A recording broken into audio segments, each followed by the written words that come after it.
I know. Alisa. Look at him. Hey, I know I'm late. I ain't gonna apologize because I might be late again. You know what I'm saying? Hey, come on, fam. Life can be difficult at times. Okay. Besides, you can put a smile on your face. The camp starts 18 days, fam. 18 days. Oh, by the way, all of the 11 open practice dates have been announced, with the 49ers getting their start. I mean, they get this act started immediately, right? They're coming down to 26, and they got open practices coming up on the Saturday following. Whew. It's that close. 3 weeks away and the season's underway. Yes, and yes. Saturday, July 27th will be that first open practice. But fam, check this. All right, Mike Florio's rumor is still being talked about. Now, I was trying to get over it, but I'm opening, I hit my computer, and what? We're still talking about this. Mike Florio was on drugs. We're not sending Garoppolo to Minnesota, and we're not bringing back Cousins.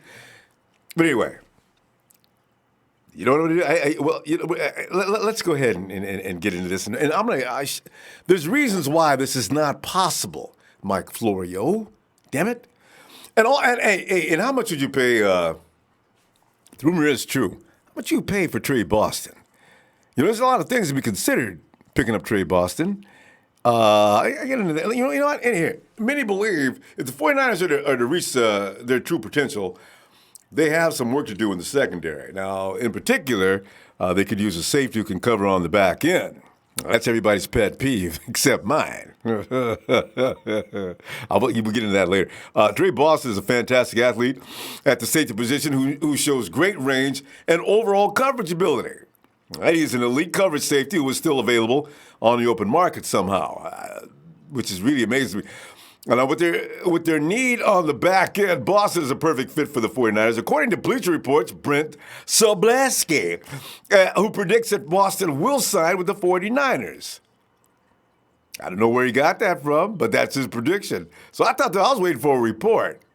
Sobleski is going to say the 49ers are an ideal fit for 3 reasons. First, they need help at free safety since Jimmy Ward is injured again. And second, Boston is a type of sideline-to-sideline backline defender required in coordinator Robert Saleh's Seattle-style inspired scheme. Finally, the 49ers' $31.6 million in available salary cap space gives the franchise more than enough wiggle room to meet Boston's demands, unquote. Now, Boston struggled to find an ideal free agent fit last season as well, eventually setting for a 1-year, $1.5 million contract with the Cards, which I don't understand yet why the Cardinals didn't re-sign him. Have they got somebody better? We don't know. Tre's got to be asking for mad money. Why would they not sign him? Why would anybody not sign him? All right.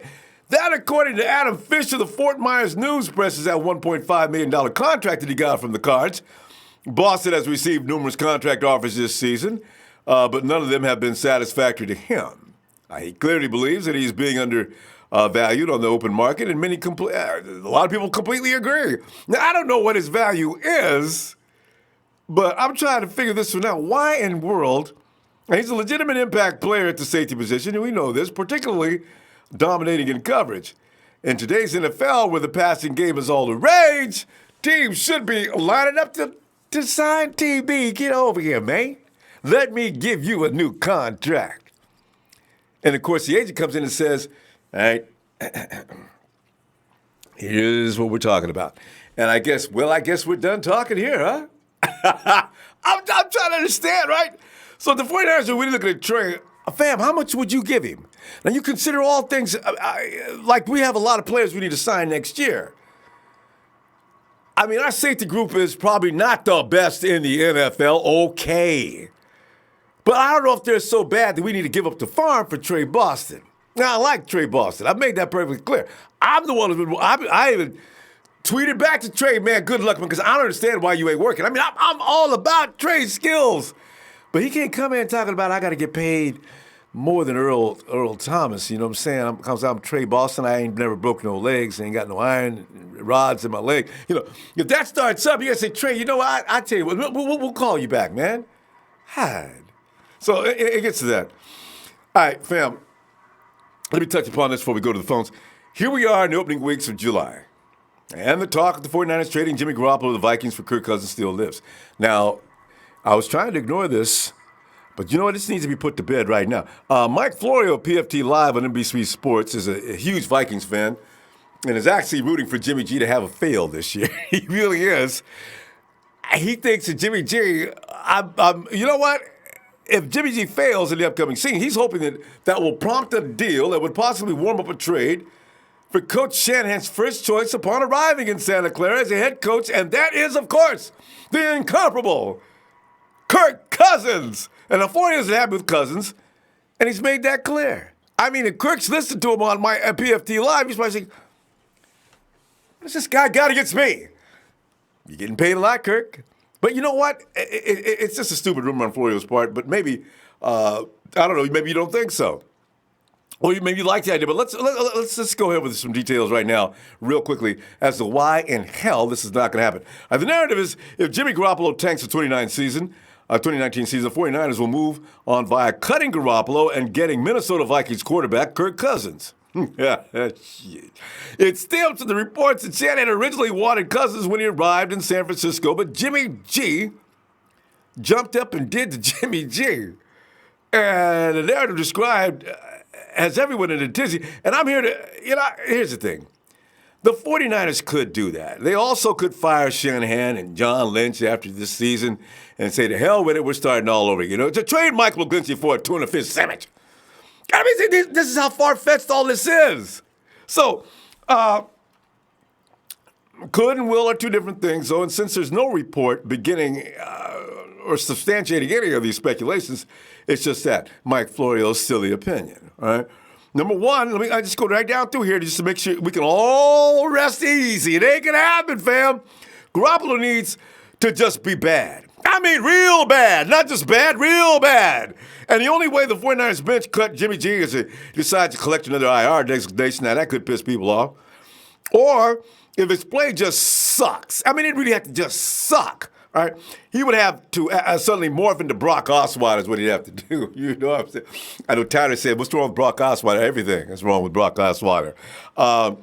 In his limited sample of 2018, Garoppolo wasn't close to his amazing 2017 finish. Okay. But it wasn't anywhere near the realm of awful either.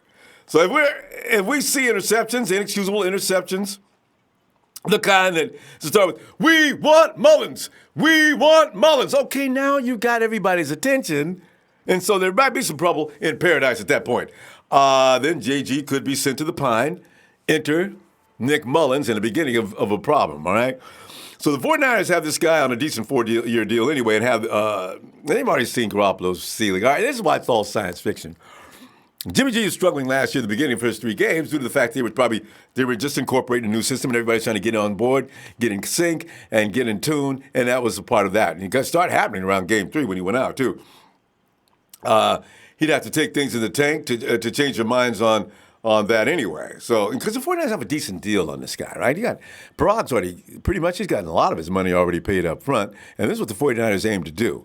So, and yes, if JG gets injured again, the 49ers could restructure the deal a bit and be looking to the draft for replacement while promoting Nick at a breakneck pace at that point. So sure, Garoppolo could get released, but he'd have to be some kind of bad, really bad at that point. And next, Kirk Cousins has to be available.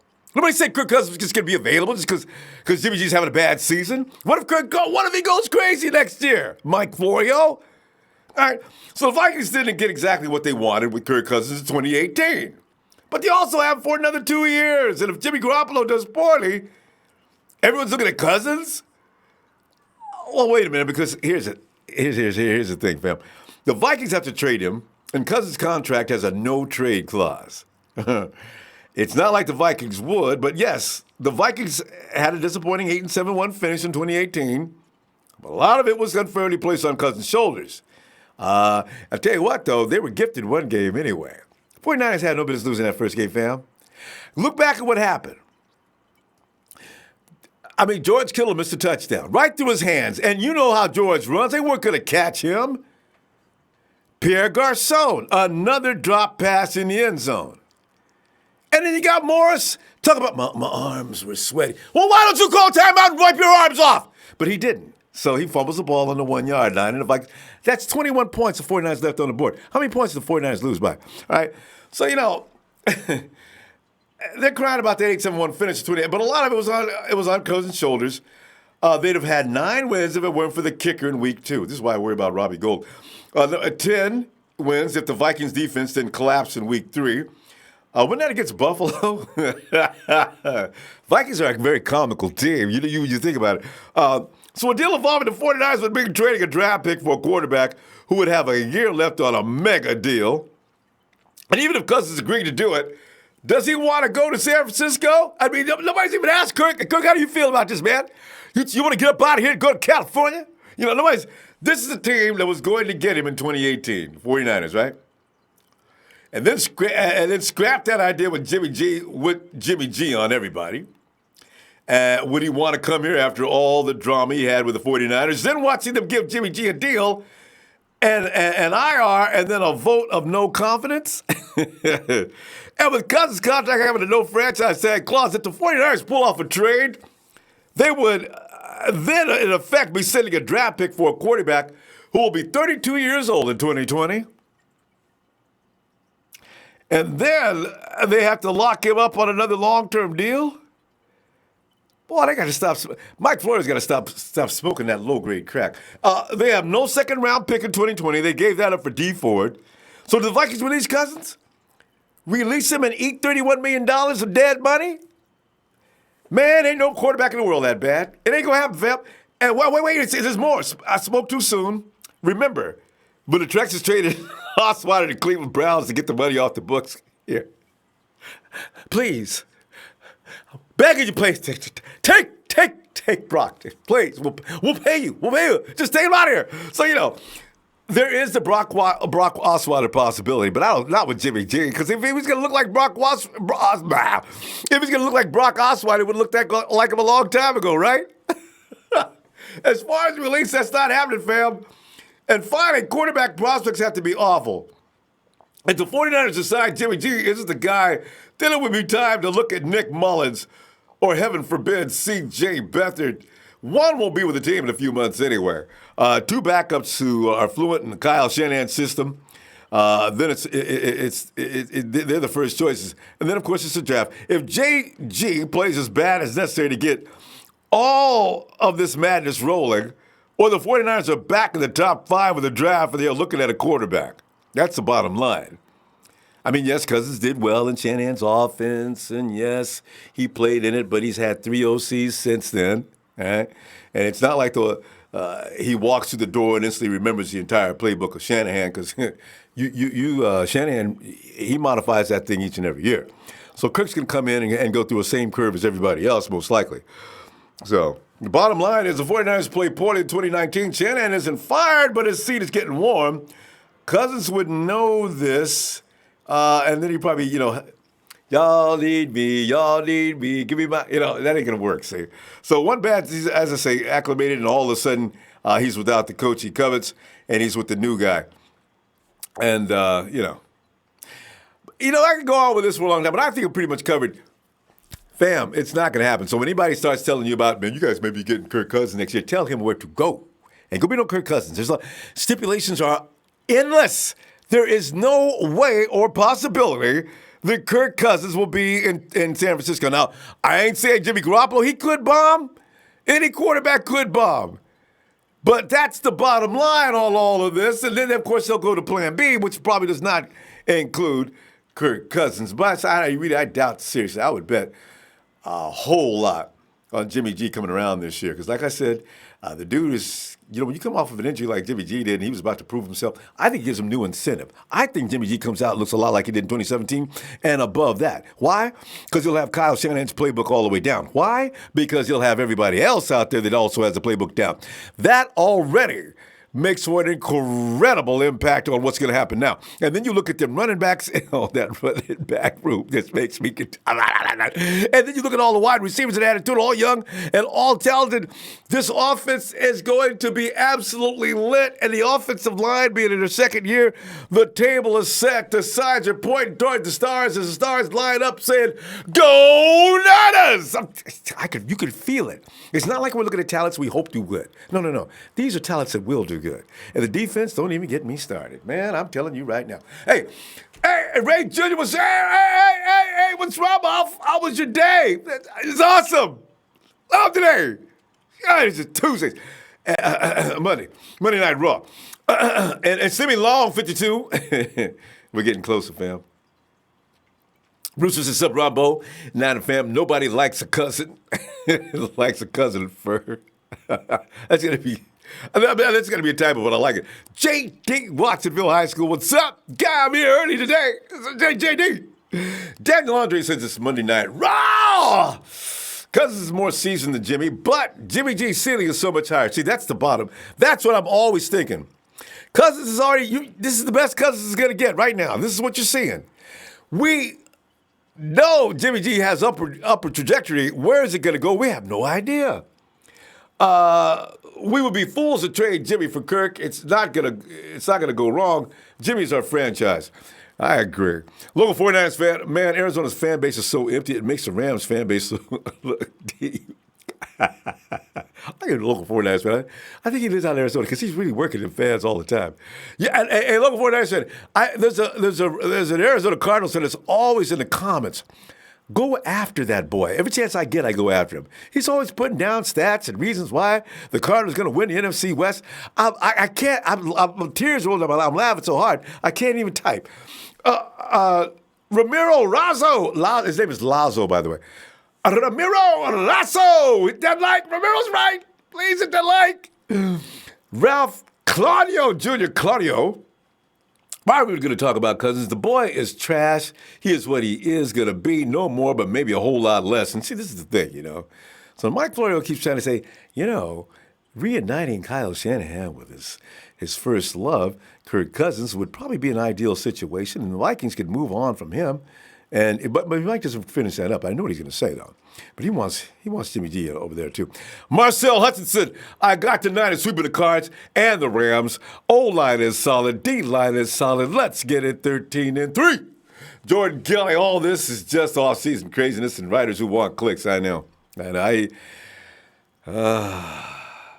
it just keeps gaining. The legs just kept growing on us. You know what? Let's examine this seriously closer and decide that this is not possible. Stop it.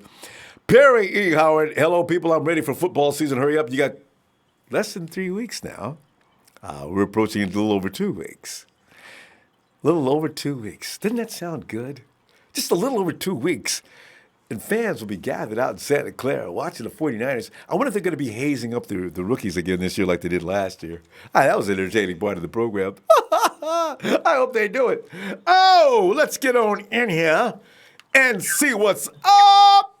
I got James on the phone. I don't know how James feels about Kirk Cousins. But James, also, don't forget Tre Boston.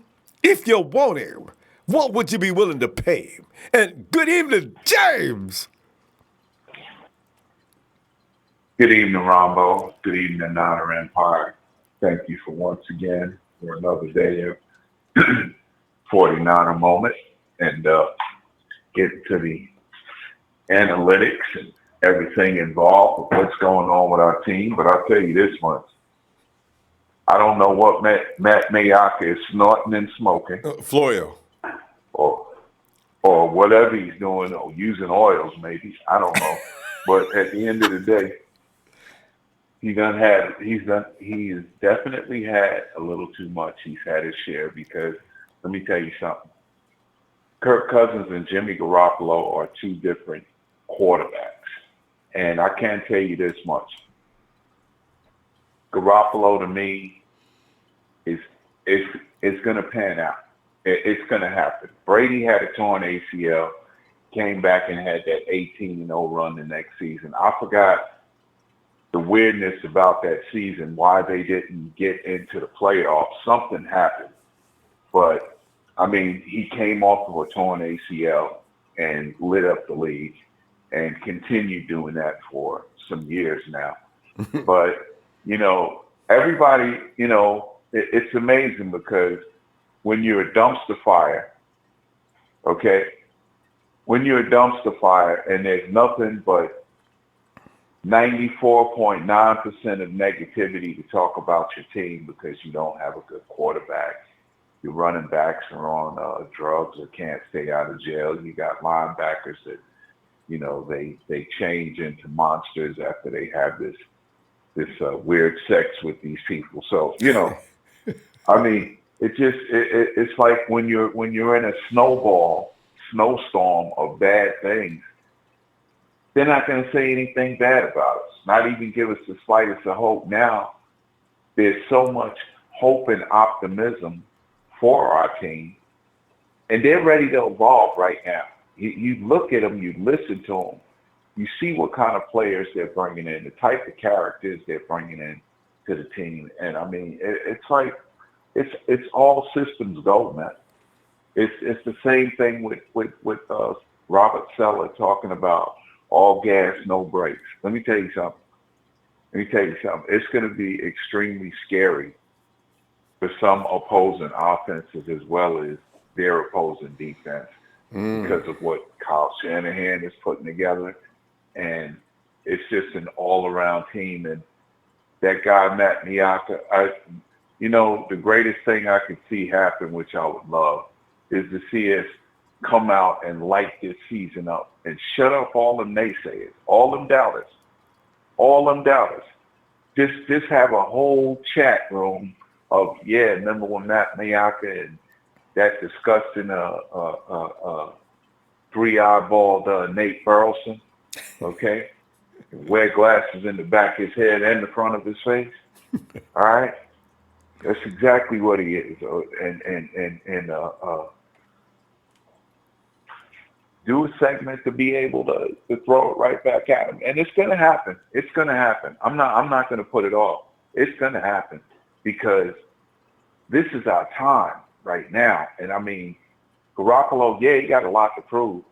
You don't think those things are putting lighting a fire under the back of his heels when, they're talking about Nick Mullins and this and that? Hey, listen. How many quarterbacks right now in the NFL in their first 10 starts went 8-2? Well, and they didn't get to You can finish. count those up real quick. 11 starts. Yeah. Right, 11 starts, but they didn't get to finish the 11th game. But they won the majority of them. 8-2 record minus the game he got hurt in. Out of 11 games, it's 7-2-1. Okay. Out of 11 games, 7-3-1. I'm sorry. Yeah, but at the end of the day, I mean, he's a breadwinner, man, and that's what he's gonna do. That's what he grew up to do, playing that position. Got a track record from Eastern Illinois, broke Tony Romo's record, made Tom Brady run him off because he was so good. Okay, and that time evolving is it's coming. It's now, and he wants nothing more than to meet Brady in the Super Bowl. Oh. Nothing more than that. Nothing more than that. And he ain't by himself at all, Ronbo. He ain't by himself. And I want to see it. I want to see it where I want to see it soon. Okay? Have to. Because Brady ain't going to last that much longer. He says he is, but come on now. No, he ain't. And he knows of all the teams all the quarterbacks he could lose to, he knows that there's one in Santa Clara that played behind him that a lot of players on the Patriots had said at one time going out to practice, they couldn't tell who was on the field because they looked so identical between Tom and Jimmy G. Tearing up that defense. Exactly. Yes, sir, man. Yes, sir, buddy. Yes, sir, Ronbo. God. Yeah, man. But it's all, like I say, that time, That time is evolving. We're evolving, and it's our time. And it's a lot of naysayers, like I say, man, and people that, they just don't like the 49ers. I don't blame Nate Burleson because he should say nothing but bad things about us because when he played for the Sea Chicken, we beat up on him any given Sunday. Mm-hmm. Any given Sunday. Okay? And Nate couldn't do nothing about it. See? He couldn't do nothing about it. Nothing. And he was actually playing. He was playing back then. Oh man, he had some. He was like a sparring partner because he had to play Bowman and Willis and Brooks twice a year. Yes, sir. He was like their sparring partner. Yeah, and I mean, he just. We beat them so badly, and we did the same thing to the Rams too. And that's about to resume. I can feel it. Rams. That's about to resume. Yeah. The NFC West will be belonging to the 49ers, and right. It's just a matter of getting back out. Here we are. Yeah. Well, James, I know, Ronbo, and thank you for what you do once again. And we 5 days closer. It would be a blessing to look up and see in the morning that, Kyle Shanahan and Robbie Gold had some late night. Oh, he had to say the gold. Tacos. He had to mention. Lord. On the Malibu highway somewhere, the little all-night taco stand, chopping it up. And I mean, James. Came to terms. Robbie said he'd be there, man. I mean, James, you say all those wonderful things. All of a sudden you said the gold name. Oh, no. All right. Anyway. Well. James, I mean, we gotta contrast that up. Yeah, man, Ronbo. Let me let you go ahead on Monday Night Raw. I know you got a lot of callers. Once again, thanks for what you do. Thanks for the platform you provide for this Empire of Niner fans and Niner Empire, Niner for life. Have a great evening. Thank you. You too, fam. Night, James. Yeah, glad we got James in before it got too late because we started late. James out there in East Coast. Shoot, it's 11, 12, 1. Was it 1 o'clock in the morning? 7, 8, 9, 10. What's up there? Yeah. Hey, Will, my player partner. Player partner Ronbo. Hey, Will, as you know, boy, I tell you what, I just went ahead and looked through the details as to why in the world Mike Florio and his madness pushing this agenda. There's nowhere in the world that Minnesota Vikings going to deal the 49ers for Jimmy G, and the 49ers take a 32-year-old Kirk Cousins coming up in 2020, somebody would need an ass whooping. So that's not going to possibly happen. So anybody else says anything about this trade, laugh at them. And we talked about Tre Boston just yesterday. Will, what would be the money you would offer Tre Boston to keep him? I mean, get him in here. Kind of 2-3 year deal or what? Because, he's talking about big money. Well, first off, man, shout out to you, Ronbo, man. I also want to give a special shout out to the Rev, man. I want to say congratulations, man. Welcome to the TNT family, man. All right. So glad to have you on board, man. So, shout out to the Rev, man. He always speak that real knowledge, man. And that real truth. He always motivates us, every time he comes in, man. So, shout out to the Rev. Man, let me tell y'all something, man. Jimmy G came in 2017, didn't know a damn thing about the fucking playbook. Knocked out four playoff teams that was going into the playoffs that same year. Come on, man. It's a reason why Bill Belichick wanted to keep Garoppolo. There was a reason for that. It was a reason for Belichick to keep Garoppolo and move on from Tom Brady, man. But, Tom Brady cried to his daddy, and they went on and kept him, man. Come on, man. Why would you want to get rid of Jimmy G, man? This dude is a good quarterback. He's better than Hoyer. He's damn sure better than Bethel. You can make a better comparison than that, Will. That's sad. Hoyer. Oh, Lord, have mercy. Tell me he's better. Tell me he's better than Jared Goff or somebody. All right, go ahead. Yeah, he's better than Jared Goff too. I know. He's better than Jared Goff too, man. The dude comes in, man, and knocks out four playoff teams, man. Man, look, man. This dude almost brought us back to the Kansas City game. He almost brought us back into the game, man. I don't see why everybody down Jimmy, man. Jimmy is a good quarterback, bro. Shoot. Man, I mean, I don't get it, man. I don't know why. I don't know why Mike Florio is doing all this, man. I don't know. I guess you want to make a name for himself, but this is the wrong way to do it, man. You clout chasing, man. You just straight clout chasing. Come on, man. But remember, Florio does not like Kirk Cousins, so he'll try to put him off on us. You know what I'm saying? I guess he's assuming that Kyle may want Kirk Cousins if Jimmy G falls off just due to the fact that Shanahan was coaching Cousins. So back when they was in Washington or whatnot. I guess he's just assuming that. But that ain't true, man. Jimmy, like you said, Jimmy G gonna have to fall off way, very bad for that to happen. And Jimmy G not, man. Kyle Shanahan, man, brought pieces in for this guy to ball out, man. He was balling out when he was playing with us before he got hurt. But Jimmy G didn't have all the pieces. But he got all the pieces, man. We had too many people injured on offense. And the defense now, we would have beat Kansas City that day had we had a defense. I mean, the 49ers scored how many points? Man. Come on, man. Yes. That's what I like about this defense. I don't see. Right. And another thing, man, I don't like some of my own fans want to doubt Jimmy G just because he got hurt in Kansas City.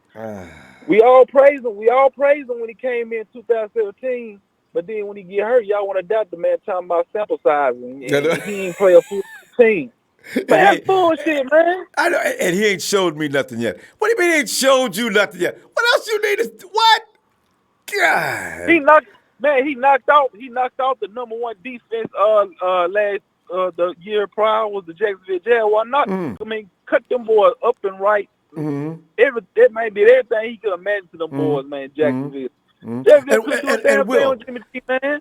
And well, you know what? Here's the thing about Jimmy G that people need to really pay close attention to. Your average quarterback, you take Jared Goff for an example. He cannot go out there and think on his own. He's got to have his hand held the whole time. Jimmy G was out there in 2017, those last 5 games. He had a handful of rehearsed plays, but the rest was him. So that means if a play breaks down, you got somebody out there that knows what to do. He ain't going to be looking at the sideline or falling down to his knees looking like a deer in headlights. Not this dude. Ronbo, let me tell you something, man. I'm going to tell you something that Jimmy G can do that Goff or any other elite quarterback can do. Man, have you seen plays, Ronbo, when Jimmy G would take a hit from a defensive player and he throws the ball. As soon as he get hit, he throws the ball and the ball still zips into the receiver's hand like full speed.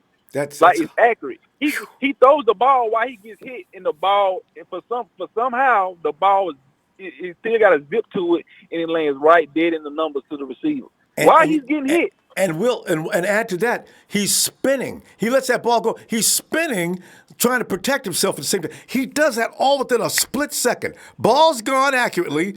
Jimmy's turning around, trying to protect himself. The ball ain't even got there yet, and the defender's just grabbing it like, at air or else just grabbing Jimmy, dropping him down harmlessly to the ground. I said, that's not normal. That's not a normal human being. Right. I'll give you a perfect example, man. Chicago Bear game when who that receiver that was playing for us? Murphy. Robert Murphy. Yep. Man, Jimmy G got hit. He got hit right through the ball. For some reason, the ball, I don't know. I mean, it was magical to me. The ball, both Chicago Bears was around that fucking ball. I don't know how in the hell Murphy caught that damn ball. It just landed right there in his hands, man. And held on to it. And Jimmy G threw it and held on to it, man. Come on, man. There's something special about this dude, man. Y'all need to quit. Y'all need to get off this bullshit about Jimmy G, man. Jimmy G better than Kirk Cousins. Let me ask y'all a question. Did the Minnesota Vikings go to the playoffs last year? I can answer that. No! Okay, then. So what's all the hype about Kirk Cousins, man? Fuck Kirk Cousins, man. Man, Jimmy G better than that dude, man. Bill Belichick is still winning rings, man. This man got 6 rings. The New England Patriots passed us in Super Bowls, man. We got 5, they got 6. Bill Belichick is winning rings, man. And this dude, and Bill Belichick wanted to keep this kid because he saw something special with the dude. But Tom Brady started bitching, and Belichick sent him to us. Man, that's a blessing, man. Y'all don't realize, man. Who else out there right now? Other than Golf and Wilson and all them other guys, that's that can compete. Jimmy G can, and Jimmy G will. Man, this dude gonna go out here, man. Look, man. All these running backs we got, all these receivers we got, man. Ain't no way Jimmy G gonna fall off, man. Ain't no fucking way. I'm looking at my best quarterbacks in the league, and I'm gonna go ahead and give Russell Wilson. I'm gonna put him up in the top echelon. I'm gonna put Mr. Mahomes, baby boy Patrick. That's a number one quarterback as well. I got Jimmy G in that pack along with Rodgers, and also, of course, Drew Brees. And then you got over in the Chargers quarterback. But after that, I don't know. I can't think of anybody outside of that group that's better than that group. And then Brady, of course. But still. Man, because Deshaun Watson, I like him, but I'm not sure of what I've seen last year makes me believe that, he's got some ways to go, but he did a good job. Lamar Jackson is a good runner. Who else is out there? Dak Prescott, I'm sorry. I'm not putting him in this club. So, we got one of the top quarterbacks in the league. Yeah, Dak all hype. I can tell you that right now. Dak Cowboy fan, I know y'all in the chat. Dak Prescott, hype. He ain't shit. He Texas ain't boy. Anyway, look, man. All I'm saying is, Jimmy G's proven himself. He's proven himself when Tom Brady got hurt in New England. He came in and did his job. He won those games. He came in 2017, won the last 5 games for us, man. Mm-hmm. He's proven. He's proven himself. No, damn the sample size. He's proven that he played enough games to prove himself. We just not giving him the benefit of the doubt because he got hurt. He ain't played a full 16. When he played a full 16, y'all gonna realize that. Oh, gonna stop. Well, we got to pull up. We gonna pull up. But I'll tell you what, man. I want to see you Friday. All right. All right, man. Oh yeah, man. Tre Boston, man. I get him 3 years, 15 million. 3 years, 15 million, man. 3 years for 15 million. All right. Yeah. Now, Trey needs to take that, man. That's enough. Because this way he don't break the bank. He gets way more than he's been getting. That must be your another player partner. Well, have a good night, fam. Oh, man, here he comes. His music and all. I'm going to pull it out now. A little bit of brilliant gold. Don't sprinkle it around. Make it come up, slide down. Trez! Get on in here, man. Hold up. Wait a minute, Ronbo. What the hell is going on? What is this topic I see up here? Ronbo. No. I knew you'd Ronbo. love it. No. I knew you'd love it. You know how to draw me out there. You know how to draw me out. I was out there vacationing, having a good time, and somebody say, man, I know you're out there having a good time, but you need to check your phone right now and look what Ronbo is talking about. What is this blasphemy, Ronbo? What is Trez, I'm telling you, man, Mike Florio has lost his mind. The first time he said it 2 or 3 weeks ago, I just, because I know he's a Vikings fan and he ain't happy with Kirk. And so he's trying to put him off on Kyle Shanahan because it's Kyle Shanahan's boy. If Jimmy G struggles this year, then the 49ers might be wise to see if they could do something about it, and they could maybe make a trade for Kirk Cousins. And I said, how you stand, whatever you're doing, you stop and freeze. I said, listen, Carol, turn the volume up. Mike, what the hell are you talking about? So Florio's on this wagon about, and then he keeps pushing it. It was that day 2 or 3 weeks ago, and Mike's still talking. It is not, that's why I pointed out tonight the reasons, and I had aplenty, as to why Kirk Cousins is not coming to San Francisco. And remember, Trez, how I was on the Tre train. I was all up in your grill. Trez, you don't know what you're talking about. I was going to that. I was going to that. I was going to say, hold on, you was on that Cousin train along with my partner. I was. That's why I'm admitting it before you call me on it. I ain't on it now. I got off about 12 stops back, and that was it. Bro, and And you did a wise thing, Ronbo. Look here. Damn. All right, let me tell you like this, Ronbo. If Jimmy G was to struggle this year, I'm turning it over to Nick Mullins. Damn or Kirk Cousins. I agree. You got to stay in-house, man. You got to stay in-house. And you have to allow Jimmy G to come around, no matter what. No matter what. And for me, if I had to turn to Nick Mullins, it would be temporary because I believe that much in Garoppolo in my starter. I've seen what this man can do. I've witnessed it. For him to come in and take what little he had of that playbook and start winning them games like he's already giving you a big enough sample size. That's why he got the big-time contract. That's why they gave him that money. You know what I'm saying? Amen. So then, okay, he struggled a little bit. Okay, so we go to Nick. We turn to Nick. Nick maybe can give us a spark. You know what I'm saying? But I'm still going to turn to him back over to Jimmy, you know, to see if Jimmy got his feet up under, he's straight. All right, thanks. We might have a little miscommunication or something. Well, we can get on the same page. But Kirk Cousins is definitely out of this picture. You hear me? For the San Francisco 49ers. We don't want a what is Kirk record? 2-20, something like that against 500 teams. Oh, you want the playoffs? Hey, no, Rumbo. yeah, no, Rumbo. I agree. No, the guy disappears in big games, man. Always have. I said it emphatically to the end. Kirk Cousins ain't shit. And you know I don't use that type of language, Rumbo, but he ain't. And he never will be. And you're right. What I'm saying? Yeah, he's a poor man Rick Flair. That's what he is. He's a poor man Rick Flair. You know what I mean? And how much money? They just gave him the whole keys to the city. And, I mean, he owns. If Kirk was going to buy real estate in Minnesota, he'd take out a percentage of the state with all that money they gave him. And so, you know. Kirk at best, Ronbo is an 8-8 quarterback. That's it. He proved that Nothing last else. year. 8-8 quarterback. That's it. I told you that. I emphatically preached that. You know what I'm saying? And he came right on in now, and he proved it. You know what I'm saying? They thought that, you know, he was the missing link to them getting back to that Super Bowl or getting over the hump to get to the Super Bowl. Kept. You're right. You went backwards. They should have kept Case Keenum. Exactly. That was a stupid move anyway. It was stupid as all I know, Ronbo. You know, if the wheel ain't broke, don't reinvent it. Don't try to fix it. Thank it ain't you. Broke. God. It ain't broke. What are you doing? They took so many strides forward and then turned around and ran all the way back to the 1 yard line and damn near starting out their own end zone all over again.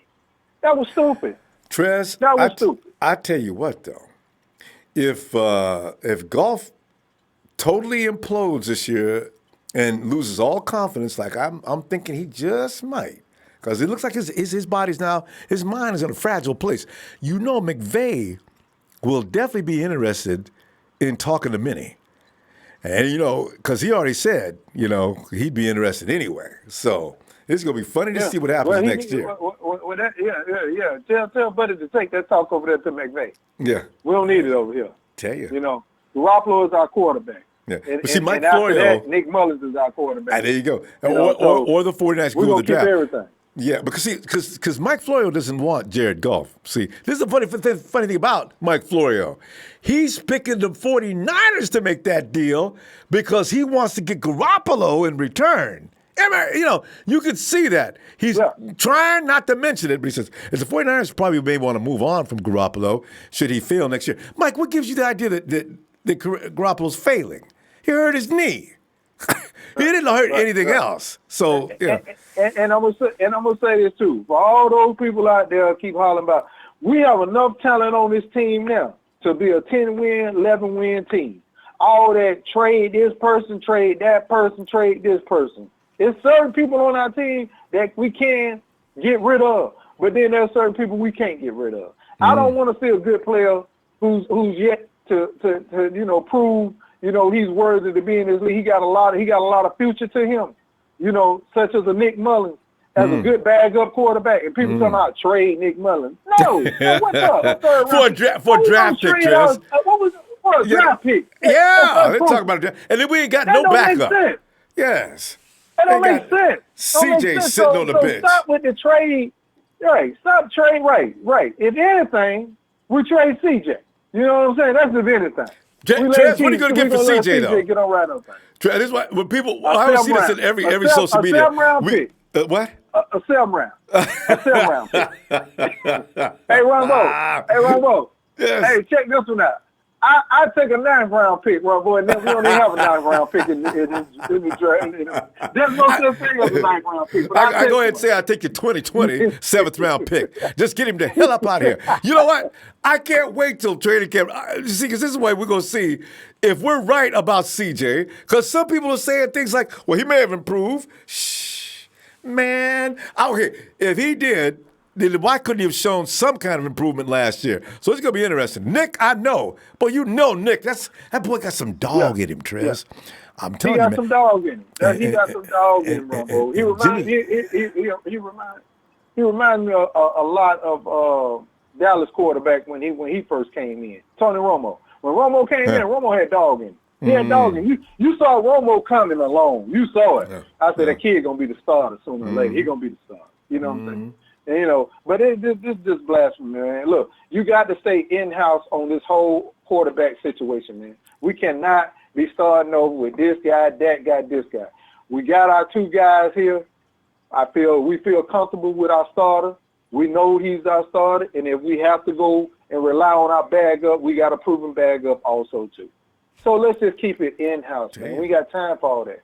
That's foolishness. Blasphemy. And Ronbo, I ain't gonna take up the time. Yeah, right. Tracy, you know about Tre Boston, though, right? Real quick, because Tre Boston run around the league. He going to go unemployed unless somebody shows him some respect. What would be respectful?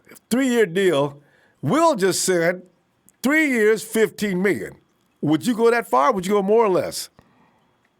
I would go more at this point right here because we really need to address that safety issue. How much more?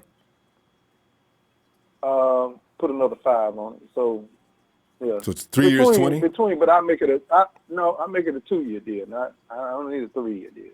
I make it a 2-year deal. 2-year deal with the next year being the option year. We're just trying to see what we can get here. We're trying to see what we get. Yeah. That way we ain't overcommitting ourselves. Yeah. We ain't overcommit. You know what I'm saying? The guarantees, all the guarantees because you know how you throw that guarantee money up front. You give them as much money you can up front, that way, we only guarantee so much part of the contract. You know what I'm saying? And then we'll see more or less of a proven year, and then we have an option year. There you go. 2 years. And pencil in some incentives so, he ain't got to be walking out with his lips all stuck out because he thought he got cheated. Right. And the season's almost started. He ain't got no time. Right. So, yeah. You reach certain goals, you know what I'm saying? Then we got some incentives coming on top of that. But, there you go. 2 years no more. Yeah. Right. But, all right, Ronbo, look. All right, hey, shout out to the whole TNT fam, man. You know what I'm saying? We're doing it real big. Ronbo, hey, much love. Thanks, highly man. respect. Shout out to the Empire. We love you, Ronbo. But Thanks, take Phil. this blasphemy down, Ronbo. No, I tell you. I wanted to get this out and get it done with so everybody knows there is no Kirk Cousins possibility coming to San Francisco. Mike Florio's losing his mind. And there's so many reasons why he can't come here. That no trade clause, that dead money, that the Vikings have to pick up $31 million in dead money. Who's going to pick up $31 million? $31 million in dead money? No! So, I remember y'all had the cousin train going. I know. I fought y'all tooth and nail on it, bro. I know. That's why I'm here to apologize. Trez, you were right. All right. Some man up. Trez, we got to go, fam. I forgot how late it was. That was a good one. You too, fam. There you go, Trez. Right. And one of the founding members of the TNT family. Hey, and there's a Hassan. Hey, Hassan, thank you, fam. Cousins is trash. Keenum did better. Case Keenum. Everybody agrees. Cody McHenry. Thank you, Cody. Ken Catcher says, 49ers keeping you, Ronbo. And Jimmy G. Never doubt. Thanks, Phil. Now, you know what? Really, Case Keenum should be laughing because when you have something going on with the quarterback, you stay with him, And because Dre, another one of our player partners, Dre. Ronbo. You Yes. know, it's the beginning of the work week. I can't take this shit, bro. Why do I see a purple and gold jersey on? Why do I see him next to Jimmy G? Like, That's if the anything, he should be underneath Jimmy G's cleat. You know, that's the laying face horror. down with the defense.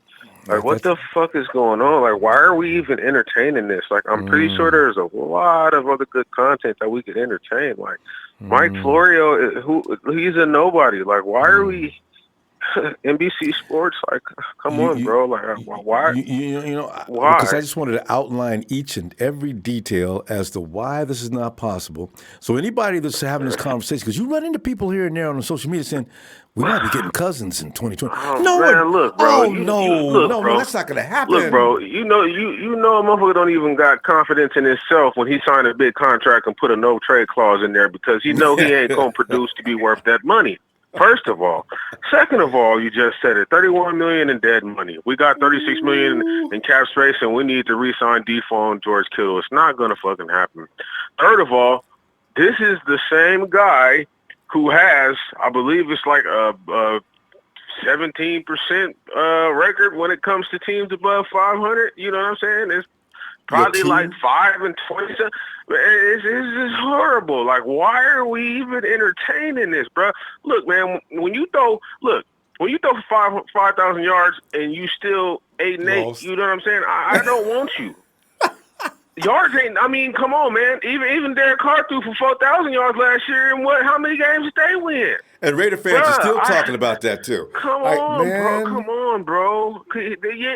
Come on, bro. Like, this is just, And Dre, remember one thing. come on, The man. reason they throw for that many Come on, yards bro. is because they was losing trying to come from behind every Sunday. They ain't have no choice but to throw the damn ball. They ain't had no choice but to throw the ball. This man was throwing the ball 45, 50 times a game, man. I So, saw like, that. I just don't understand. And then I'm looking in the chat, and there's a lot. One dude, Shay Lewis, said he's a bum. There was another person that said trade him for a 6 pick.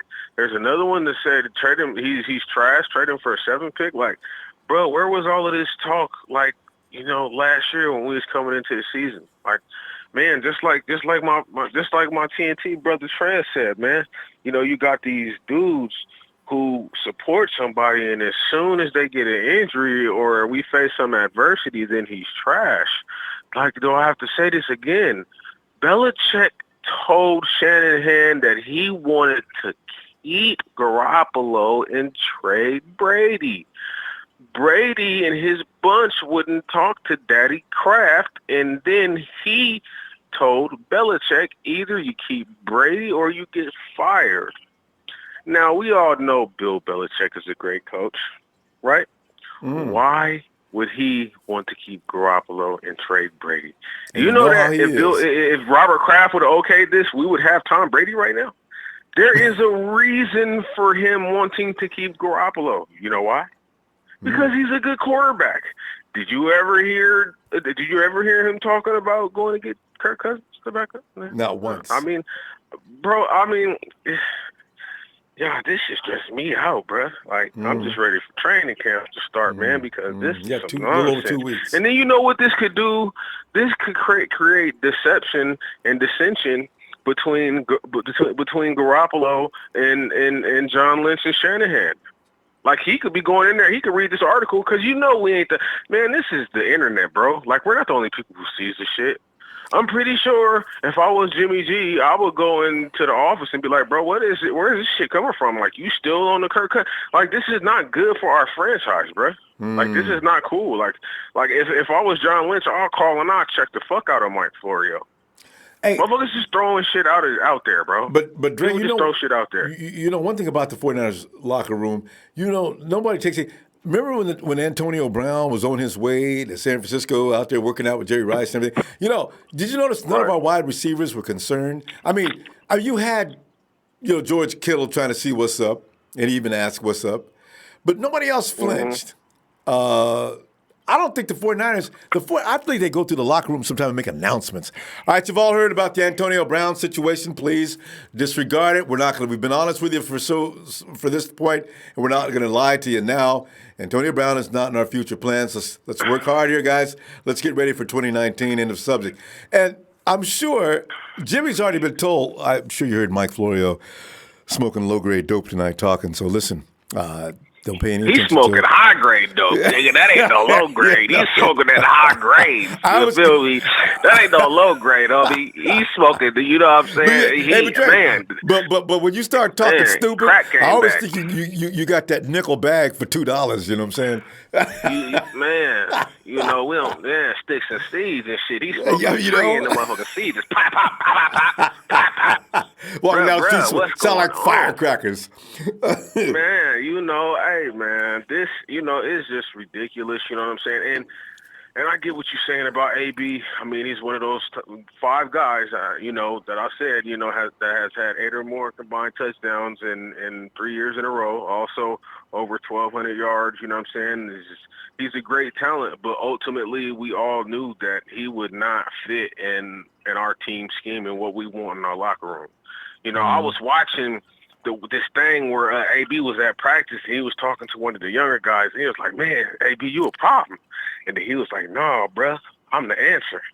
Oh. You know what I'm saying? I'm the answer. I'm like, bro, AB. Hey, I know that shit will rub some guys the wrong way, bro. We don't need that in our locker room. Yeah, come on, hey, man, bro gonna be in Las Vegas wearing mink coats and flying a motherfucking helicopter to the stadium. You feel me? Dre, we don't need that. If anybody gets a picture of him running around in Vegas with a mink coat on, please post it. Bruh, I want to see how a dude can endure in 100 degrees of heat. And they get that in the wintertime, almost.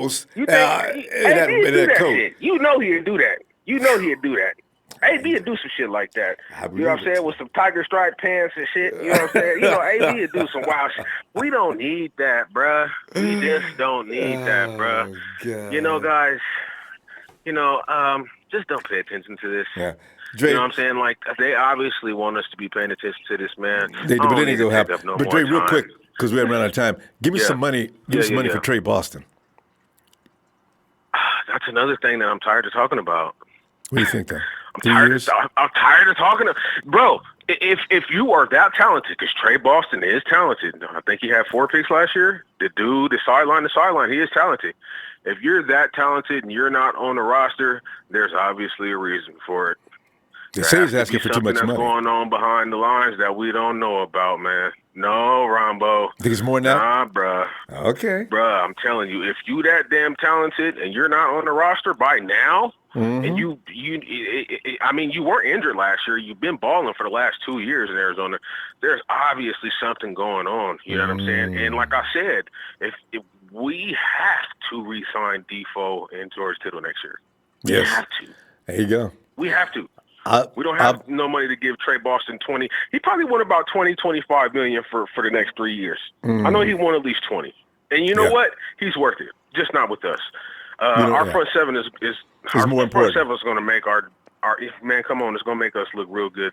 We'll all see. You know what I'm saying? We'll all see. You know what I'm saying? But shout out to my player partner Will. You know what I'm saying? I love all my TNT fam. You know what I'm saying? Trez, Big Show, my partner Will, Horatio Flores, Bob Money. Horatio, I see you in here tonight, Brian. Seen you in a while. Shay Lewis, you said Jimmy G's a bum.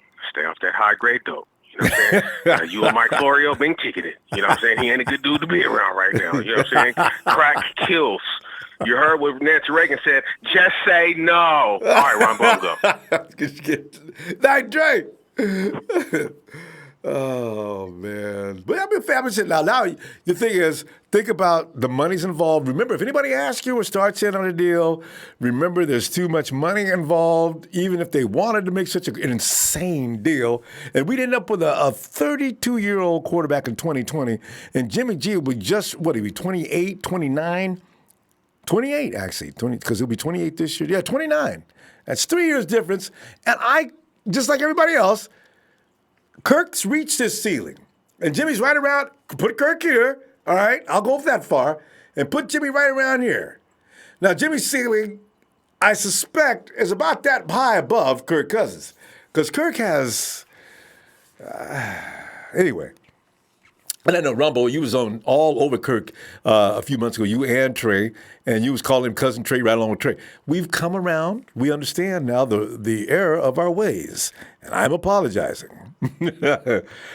Curtis McLeod, he says, do not overpay for Cousins. Mullins had 2,200 yards, playing in only 8 games, so he could have realistically had a 4,000-yard season if he played the whole year. Amen to that, Curtis. Amen to that. So it's not an issue. And then Valos, haven't seen that. Valos 808. You can tell the season's coming around when you see Valos coming in. All of that. Valos, how you doing, girl? And Jeff Tan, clickbait Kirk Cousins. Papi Pablo X Niners. Yeah, we're not trading Jimmy G. We have a team now. Thank you. Antonio McCoy says, what up, Ronbo? Like that watch? You know what I'm saying? Renee Caruz. Sup, Renee? And D'Angelo Mosley. What's up, fam? Dominic Winters. Yes. So, and now, see, here's a guy that knows all about football. Here's a guy that can really lay down the skinny on why on earth is there even a possibility, even a conversation going on regarding a deal with Jimmy G and Kirk Cousins in the same sentence? Justin, come in here and spread some light on this matter. I 100% blame Tre for this topic. And everything, ever since he did this, so remember, it was 4 weeks ago, yeah. Tre started with this topic, and now look what it's become. I 100% blame Tre for this. No. Kirk Cousins. Kirk Cousins. There you go. Are you kidding me? I blame Tre. I blame Tre. But I thought Tre. I blame Big Show. I blame Big Show, yeah. I blame. Wait a minute. You're right. I remember Tre stopped that train because he quit his job with that particular line. But I do think I heard Big Show say something to the effect that if Jimmy G doesn't show up this year, that I think Big Show is willing to get rid of Jimmy. I think I do remember that. There's Tre now. Yeah. I see Tre. I need this team to do more. Tre, you got to address this matter, though. Say something. Hell no.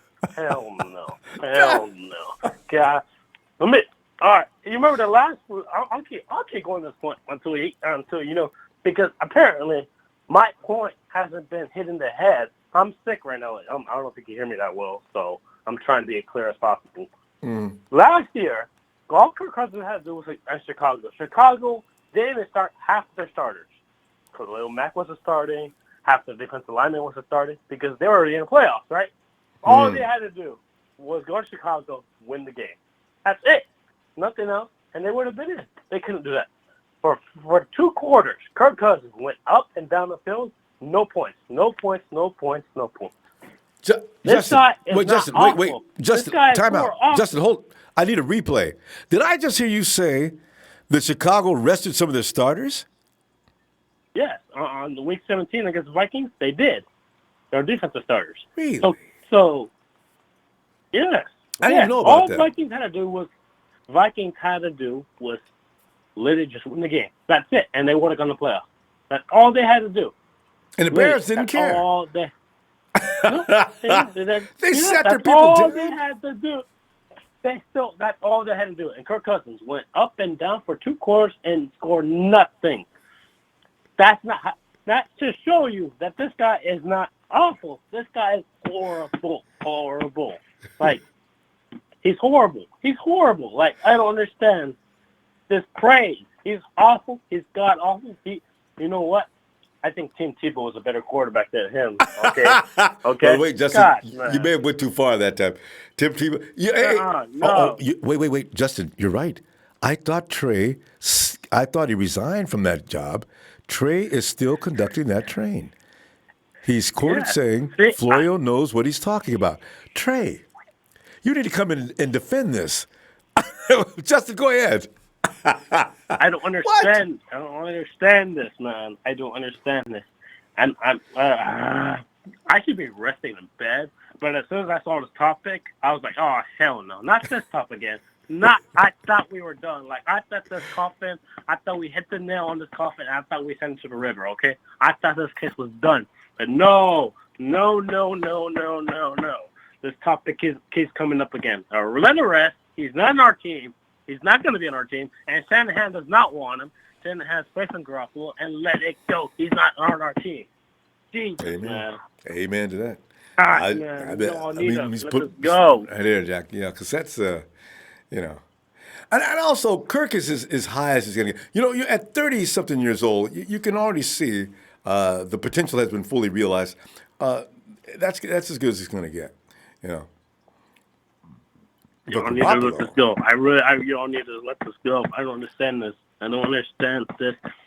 Okay, so Kirk Cousins, by week 5, doesn't have at least over 8 touchdowns. So to show you that this guy's awful, okay? Awful, okay? Because I don't want to hear nothing that we should trade for him next year. There's no way. There's no way in hell. There's no way in hell. You know, but Justin, he's not awful, but he's not going to take you to the promised land. He's awful. You know, he cannot carry a team like some quarterbacks can. So this is why I'm saying that is not a deal you're going to make, especially when you talk about that kind of money. That's 49ers. Oh my God, that's a lot of money. So and also, why would you want to get rid of Garoppolo, who has a Super Bowl ring? Okay, he has a Super Bowl ring and has experience under learning from Tom Brady, who apparently is one of our the greatest in our era right now because he's still playing. Yeah. So why would you want to get somebody who has a Super Bowl ring, learn experience from a great, for a guy who's average? For average at best. I don't understand that logic. It's just not going to happen. Justin, we're going to run out of time. Before you go, though, I do want to know, what is your offer to Tre Boston should you have him sitting in the office? Trade Jimmy Ward and sign him to a 4-year deal. Okay? He's not with any team. You can't trade Jimmy Ward. You just got to pay Tre. Yes, Tre's agent and Tre are sitting there, and trade Jimmy Ward and sign Tre Boston. That's what I'm saying. Get rid of Jimmy for a draft pick, I guess. Okay. Yeah, trade him to Chicago. Chicago might need him. I think that's a good deal. I think Jimmy's money. There's Robbie and what's his name? Jimmy Ward to Chicago.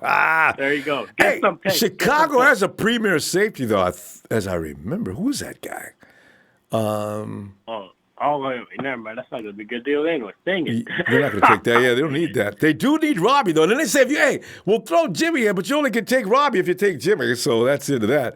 But you guys are not getting rid of my boy Ward, okay? I don't think we should sign him too much money, though. I don't think we should give him $50 million. I'm thinking $50 million is a lot of money. Yeah. That's a lot of especially money. when we need to pay some other players. For safety? Yeah. A safety, too, so. Yeah, and we got paid the Buckner this year. We got paid Kittle this year. Yeah. You got to re-sign Mullins. And remember, your undrafted free agents include also Mullins and also Breda. So, when he was born, should he make the team? That's just, you got to, I say you should sign the prove it deal. 1-year prove it deal. Well, he's already done that. He's not going to do that again. That's why he's running around now saying, look, I got to get paid. My name is Tre Boston. I got stats. I got history. There's no reason for this disrespect to continue. And everybody just, are you through? Okay, well, thanks. We're going to leave now. So that's it. we got to go. Yep. All right. But I still let us go. Trey, you hear me? Let it go, okay? Sing that song for Frozen. Let it go, okay? Let it go. Let it go. Let it go. You can go debate him in the chat. He's still talking. Justin, I'll see you Friday. Right. I can't believe he got me up with my sore throat today. Trey, stay hanging tough. Good night, fam. Hey, it's Jerry Fresh. That's 3 syllables. Jerry and Fresh. Jay! Jerry Fresh. You got it right, Ronbo. What's up, man? Fresh, man. I'm like, first thing I did is I'm looking at down through the dailies like I love to do to see what's going on with the team. And again, I'm saying, what? Oh. And then I looked at a series of reports why and the 49ers are not going to come to any kind of contract dealings with the Minnesota Vikings over no Kirk Cousins. I was delighted. I said, this is good. This is concrete. There's no way, no matter what Jimmy Garoppolo does next season, that we are going to trade him for Kirk Cousins. Stop it. But anyway, Jerry, what are your feelings on this? And also touch upon whether or not, would it be a good idea or not to bring in Mrs. Boston's baby boy, Tre? All right, the Tre Boston thing. Ronbo, I can actually care less about Tre Boston. I mean, if we get him, we get him. Don't pay him too much. We got cap to worry about. So be smart. Parag has done a great job, so I trust him. He is not going to give Tre Boston the money he wants. So if Tre wants to play for the San Francisco 49ers, the best franchise on the planet, he's going to have to lower his asking price. If he doesn't want to play for us, he doesn't want that money, then he doesn't have to. We beg nobody. So Tre Boston, see you later. Yeah. But as far as Jimmy G goes, you remember last year when that news broke that we actually were we're acquiring Jimmy G from Bill Belichick? Mm-hmm. I remember that. You remember that? You remember clearly. how explosive that news was? I mean, everybody in the league was surprised that we were getting this quarterback, right? Right. Now, remember, his sample size was very small. He didn't show anything concrete. It was just a couple of games here and there. But there were some elite traits that he showed that showed everybody in the NFL that this guy had talent. You remember that? Mm-hmm. So now we have an $80 million guaranteed quarterback that is supposed to be a franchise quarterback. Ronbo, if Kirk Cousins is so much better than Mr. Jimmy G, who in the world would give up a franchise quarterback? Who would do that?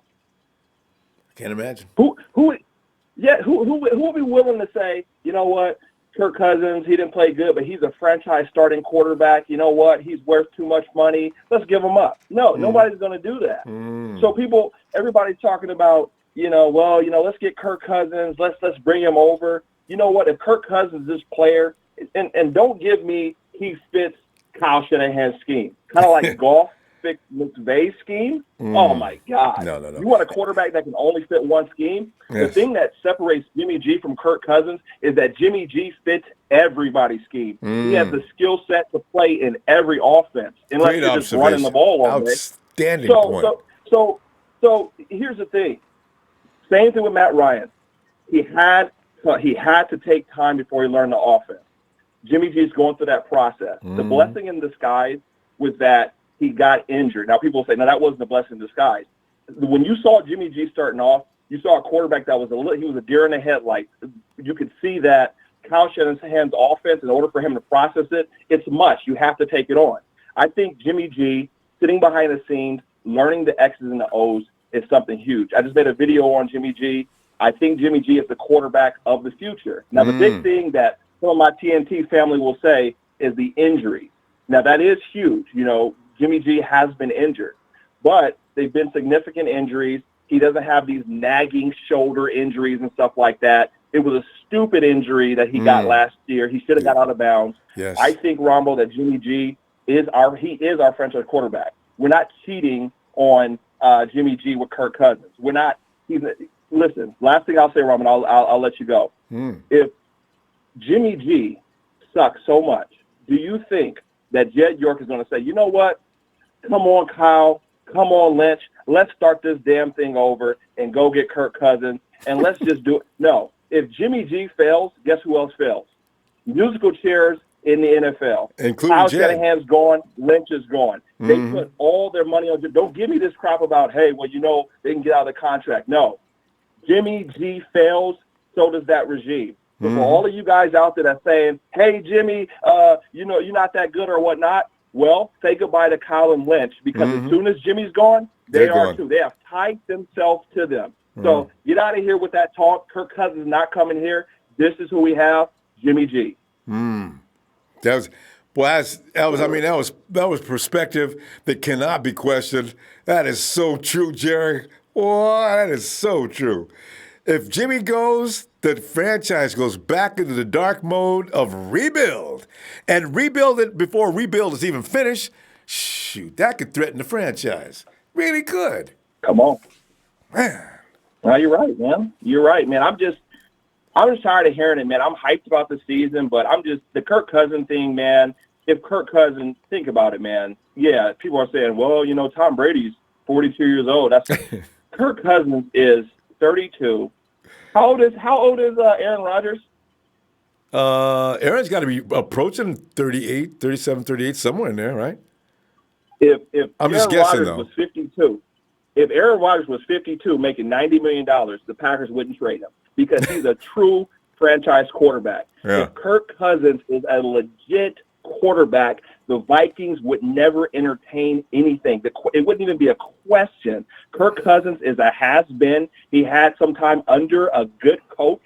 Do not fall in love with a product of Kyle Shanahan's system. Kyle Shanahan isn't good because Kirk Cousins is good. Kirk Cousins looked good because Kyle Shanahan made him look good. There you go. Erase all that stuff about Kirk Cousins and, everything everybody's saying. We have the coach, and we finally have a good quarterback, and that's all that needs to be said. There you go. And something else, Jerry. The fact that Kirk was with Kyle since 2013, the playbook, Kyle modifies that playbook each and every year, alters it, changes concepts, shifts things around. Kirk would come in, and he'd be as confused as anybody else for the first few weeks. See, so that's where the misconception of he knows Kyle. No, he used to. That doesn't mean he still does. So this is why, Jerry, you hit it right on the head, man. Ronbo, Jimmy G got injured, and that was his excuse. You know what I mean? He got injured, and we didn't know. Kirk Cousins, what did he do? What's his excuse? He didn't get injured. Oh, and he had a what type of defense is the Vikings supposed to have? And what did he do? So, again, there's so much. You guys, the grass is always greener on the other side. If you lived in this family, you wish you lived in Jimmy's family down the street because they get to go to bed at 9 o'clock. You just want what's better. Jimmy G is a franchise QB. Let's believe in our franchise. Let's believe in our quarterback, and let's pray that he doesn't get hurt. Because if this man doesn't get hurt, Rombo, you're talking about a top 5 quarterback. You're talking about a team that's going to the playoffs. You're talking about a team that our defense is going to get on the same page. And we got to get excited about this, Rombo. Forget all this talk about. It don't take me much. Come on. I'm going to tell you, I'm ready to roll. Hey, Jerry Fresh, click that name, get right to his. Jerry, he's got a program going on. Jerry, you're talking about Jimmy Garoppolo, Jimmy G and Kirk Cousins and all right now anyway. Jerry goes into detail as to why Jimmy Garoppolo is the star of this team. Click Jerry Fresh, take you right on to his show and check him out. Right? Notice I said not your channel, but your show. and hit subscribe too. Thank you, Ronbo. Thanks for all the shout out, man. You have a blessed night, sir. You too. Talk to you later, Jerry. I'll be over too. All right. All right, Jerry. All right, brother. There you go. Jerry put that in fine perspective. Wait, rolling now. I just want to see if Trey is still preaching the gospel on Kirk Cousins. I find that amusing. I thought Trey stopped driving the train. Hey, JT. What's up, Ronbo? JT, as you know, the conversation has been continuing to fester after Mike Florio made what I thought was a joke at the time. But the conversation is still rolling around. And now it's starting to take root and grow. And I'm saying, come on, man, this is not possible. It's not going to happen too. And finally, I ran across a report that it outlined as to why it ain't going to happen. So I'm feeling relieved about it. Because for a moment, you entertain these things when people talk about them long enough, right? So, no, it's not possible. And your feeling on that. And well, JT, tell us about are you going to take Tre Boston and sign him up? And if you are, what are you going to pay? Go ahead.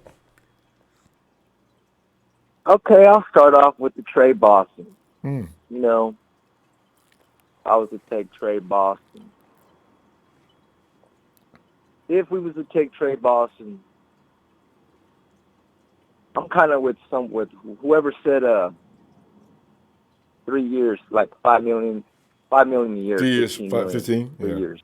Mm. Yeah, whoever said that earlier, I'm on that boat. All right. Okay, yeah, there's that. All right, as far as Florio, troll-ass Florio. You know, I have this gut feeling. I think he's over here sniffing his nose over here in our business. I think he tunes in. Well, here's something for you, Florio. It ain't gonna fucking happen. You know, why are you trying to stir up all this shit? It's not good for, you know, like this other caller said, it ain't good for the fucking franchise, you fuck. I'm fucking stirring no shit, man. I'm fucking sick of you.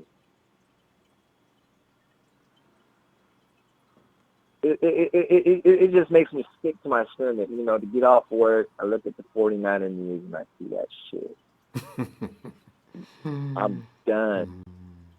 You know, from the get-go, Ronbo, I wanted the 49ers to draft Garoppolo coming out of college from Eastern Illinois. You go all the way back to when he first came out, 2017. I'm talking about the draft when he come out of the 2014 draft. 14. Same draft right. where 4 years with Tom. Jason That's Verrett right. came out that draft.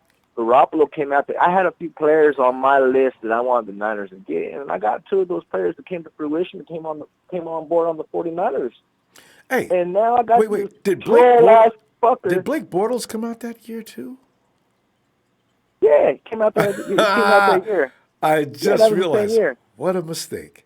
And you know the Patriots were not drafting that high or low. Yeah, they weren't drafting that high. Oh. So they could have had Jimmy instead of Blake. First of all, I'm going to say this too. There ain't going to be no way in hell we're going to have a bad season anyway to even have this conversation in the future. Yes. I guarantee that. That's a fact.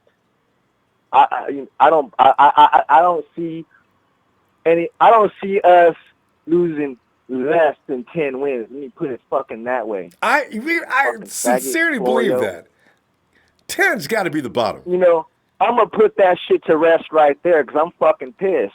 I'm fucking tired of coming home from work, look at the 49er news, and I got to see some stupid shit like that. I'm fucking done. Get out of here, Florida. Ain't Garoppolo don't want to go to Minnesota, and Kyle Shanahan don't want to let him go to Minnesota. He ain't going. You know what you do, JT? You got Twitter or any social media. Make sure I've been like tweeting Rob Stats Guerra, and who works with Jets' producer, right? Mike Florio's producer. I mean, Chris Sims. I said, man, will you guys talk to Mike, man? Tell him to stop. Stop it. It's not. Yeah, it's not going to happen. He's smoking some good shit, like that other caller was saying. You know, Dre says, I thought it was some low grade dope. Dre says some high grade dope. Fucking shit. I fucking do, man. I tell you, I'm fucking done. Oh, and it ain't gonna happen. Like I said, we ain't gonna lose no more than 10 wins any fucking way. So, and that's a fact. You know, and that's all I got to say about that, Ronbo. I'm gonna cut it short and sweet. All right, man. These good points. Because, like you say, you know, and this year we could actually have an injury or two, and it ain't game over like it was last year and the year before. So we're in good shape. Garoppolo's gonna light it up this year. I know it. He really is. And he's gonna kill all that fucking. He's gonna put all that shit. He's gonna kill all that noise. See, this is the good thing about if there's any good thing to be seen or had from that injury he got. See, Garoppolo's going to come back a man on a mission now. This is going to let everybody know, look, guys, I may have hurt my knee, but that ain't stopping no show here. So, and he looks like it already in camp. He's pretty aggressive. So we'll see. Hey, let me say something else. And if Garoppolo is catching wind to all this shit on the internet, if he is, he's going to go out this year and he's going to put all that shit to rest. He's going to put all the doubters wrong. We got a few I people like that don't on think the he stand. didn't even go to Shanahan and Lynch about it. He's just going to go out there and go And do handle it. business. He knows it, but he And knows it do ain't it. real anyway. I'm sure they assured him, man, don't even pay any attention to that stuff Mike Florio's talking, because we ain't even thinking about it. All right, JT. Tell you what, fam. All Good to hear right, from you. Ronbo. See you Niner Friday. Empire. All right, fam. All Have a right, good for night. sure. Yeah. All right, you see. You know, and JT brings up a point. You know, we got how many guys we got? You got my boy Dub. Dub's already. I mean, Dub comes over on social media, tells people, "Yo," you know. And then you got a Kello, you got Eric Armstead, and you got Jarek McKinnon. People are saying things about Jarek McKinnon I don't even understand. We got all we need, man. We can trade Jarek McKinnon. We ain't never seen Jarek McKinnon want a single down in the game. Get rid of him. He ain't no good. We do need to stop doing that, fam. We need to realize if you ain't seen it, don't judge it. Wait. God. Hey, Phil. Yo, Phil. Ronbo. Phil. Come on in, man. As you know, tonight, Hey, we're getting one thing straight I'm as doing much as we good. can. Huh? but this Jimmy talk is Oh, yeah. We're got trying to put this through because you know what? he's I'm got tired. all of his weed he's smoking. I know you. And then he takes a break. Mike Florio, he puts that seed out there because he knows it's going to aggravate 49er fans. You know what's really funny, Phil? How many articles have you read recently when the guy will say something, and I know this is going to aggravate 49er fans, but I know this is going to aggravate 49er fans, but, you know, and then he go ahead and say something I know. that they know is going to piss And us you know off. Phil, Chris Sims rolls his eyes because he knows Shanahan. Yeah. And so, I mean, if Sims said it, then I would think maybe he's got insight to Shanahan, what's going on here. But Sims rolls his eyes. It's a joke. I know. It's Florio wishful thinking. Because he wants Cousins out of Minnesota, see. 'Cause that's his team. Exactly. Yes. But do you think Parak is going to take all that guaranteed money? Prague will quit. Hello? If they send Cousins into his office, well, you guys are going to have to get somebody else to handle this No deal. way. 'Cause I'm not for I'm it. overriding this. You know? God. 32 No years way. old. Not going to happen. So. No way. No way. What would happen is if Jimmy injury, and I think that's the only way he's not going to succeed, is they're going to renegotiate his contract. Yeah, And that's say, a possibility. They'd restructure. You know, and then they'd go into the you've got draft the nothing following on year. the cap. Yeah. You either get cut or you're gonna renegotiate. They're gonna renegotiate. Mm-hmm. And so he takes less money, and then we draft a quarterback behind him, and You know, that they would be paid. the way to go. They pretty much paid a lot of his money already, though. You know, Phil. That's the funny thing Oh about no, Jimmy's contract. no, he's only got a $3 million or $4 million hit next year after this year. So all of his guaranteed money's already paid. So what you say is, okay, dude, make a decision. You've been injured 3 years in a row with the best coach in the world. Come on. So I think that's what they would do. And as far as Tre Boston, it's what the market dictates, right? So we had a lot of safeties. There was like 5 or 6 free safeties that were free agents. All of them got signed. You know, you had, Clinton Dix going to Chicago. And That's the guy I was trying to think of yesterday. I think Trey's a little more talented than he is, and he got a job right away. Trey. But I think Trey was asking for too much money, right, up front. And so that lowered his value. No GM was going to touch it. And now he's in a point where the demand's gone away. And so basically, yeah. your bargaining point is pretty much zero. Yeah. So unless he's going to take money like Jimmy Ward, I don't think the Niners even touch him. Do you know? Well, Jimmy. Well, you know what? He'd take $5 a year, I think. Well, you know, does Trey go back to the first team that offered him something? Because, otherwise he's going to end up going the entire season without playing. Can you imagine? If I'm John Lynch, I do a little investigation. I think somebody's going to sign him after injury. So, I mean, yeah, but the thing is, there's going to be somebody's going to lose a safety, and they're going to say, okay, we get Tre Boston, right? But you know what I would do? Yeah. Because it's a little late in the season to be going after Tre Boston after a while, because he's going to come in, he doesn't know the program. If I'm Lynch, I go investigate and see where has Tre been and what were the offers. I up it by $1 million and let that be it. Because if he only got a $3 million deal maximum, I can afford 3.5 or 4. I think the 49ers can actually. Well, you work the market. That's what GMs do. I mean, it's all about supply and demand. So, his demand has gone down.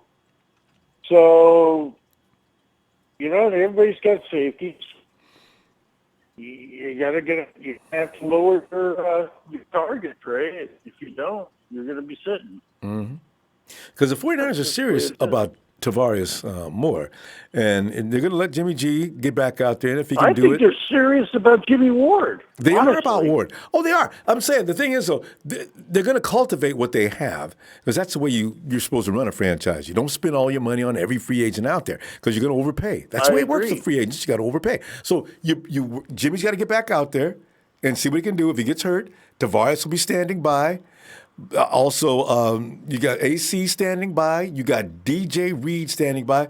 We have actually Kowalski T can go back there. So it's not a desperate need like some people are trying to make it out to be. It's not. It's not like you just throw cash at it and ruin your team for the future. I mean, So I think the Niners are smart in this regard, but they're spending money. Time will tell. Yeah, time will tell. Yeah, because you're not going after. If you're not going but after. I'm with you. Thomas. I'm hoping Jimmy W. Yeah. Jimmy W. I'm telling you, people are going to be shocked at Dub. And you know what Dub did? I had a thread the other day on Instagram. Dub told a guy, what do I have to do to get you to buy my jersey? So the guy outlined what he needed from Jimmy. He says, I need 4 INTs. He needed a couple of things. He kept telling what he needed, and Jimmy follows up a few minutes later with done bet. I love me some Dub. The dude is hilarious, man. He's my guy. That's my dude. Well, I'm open. You know what?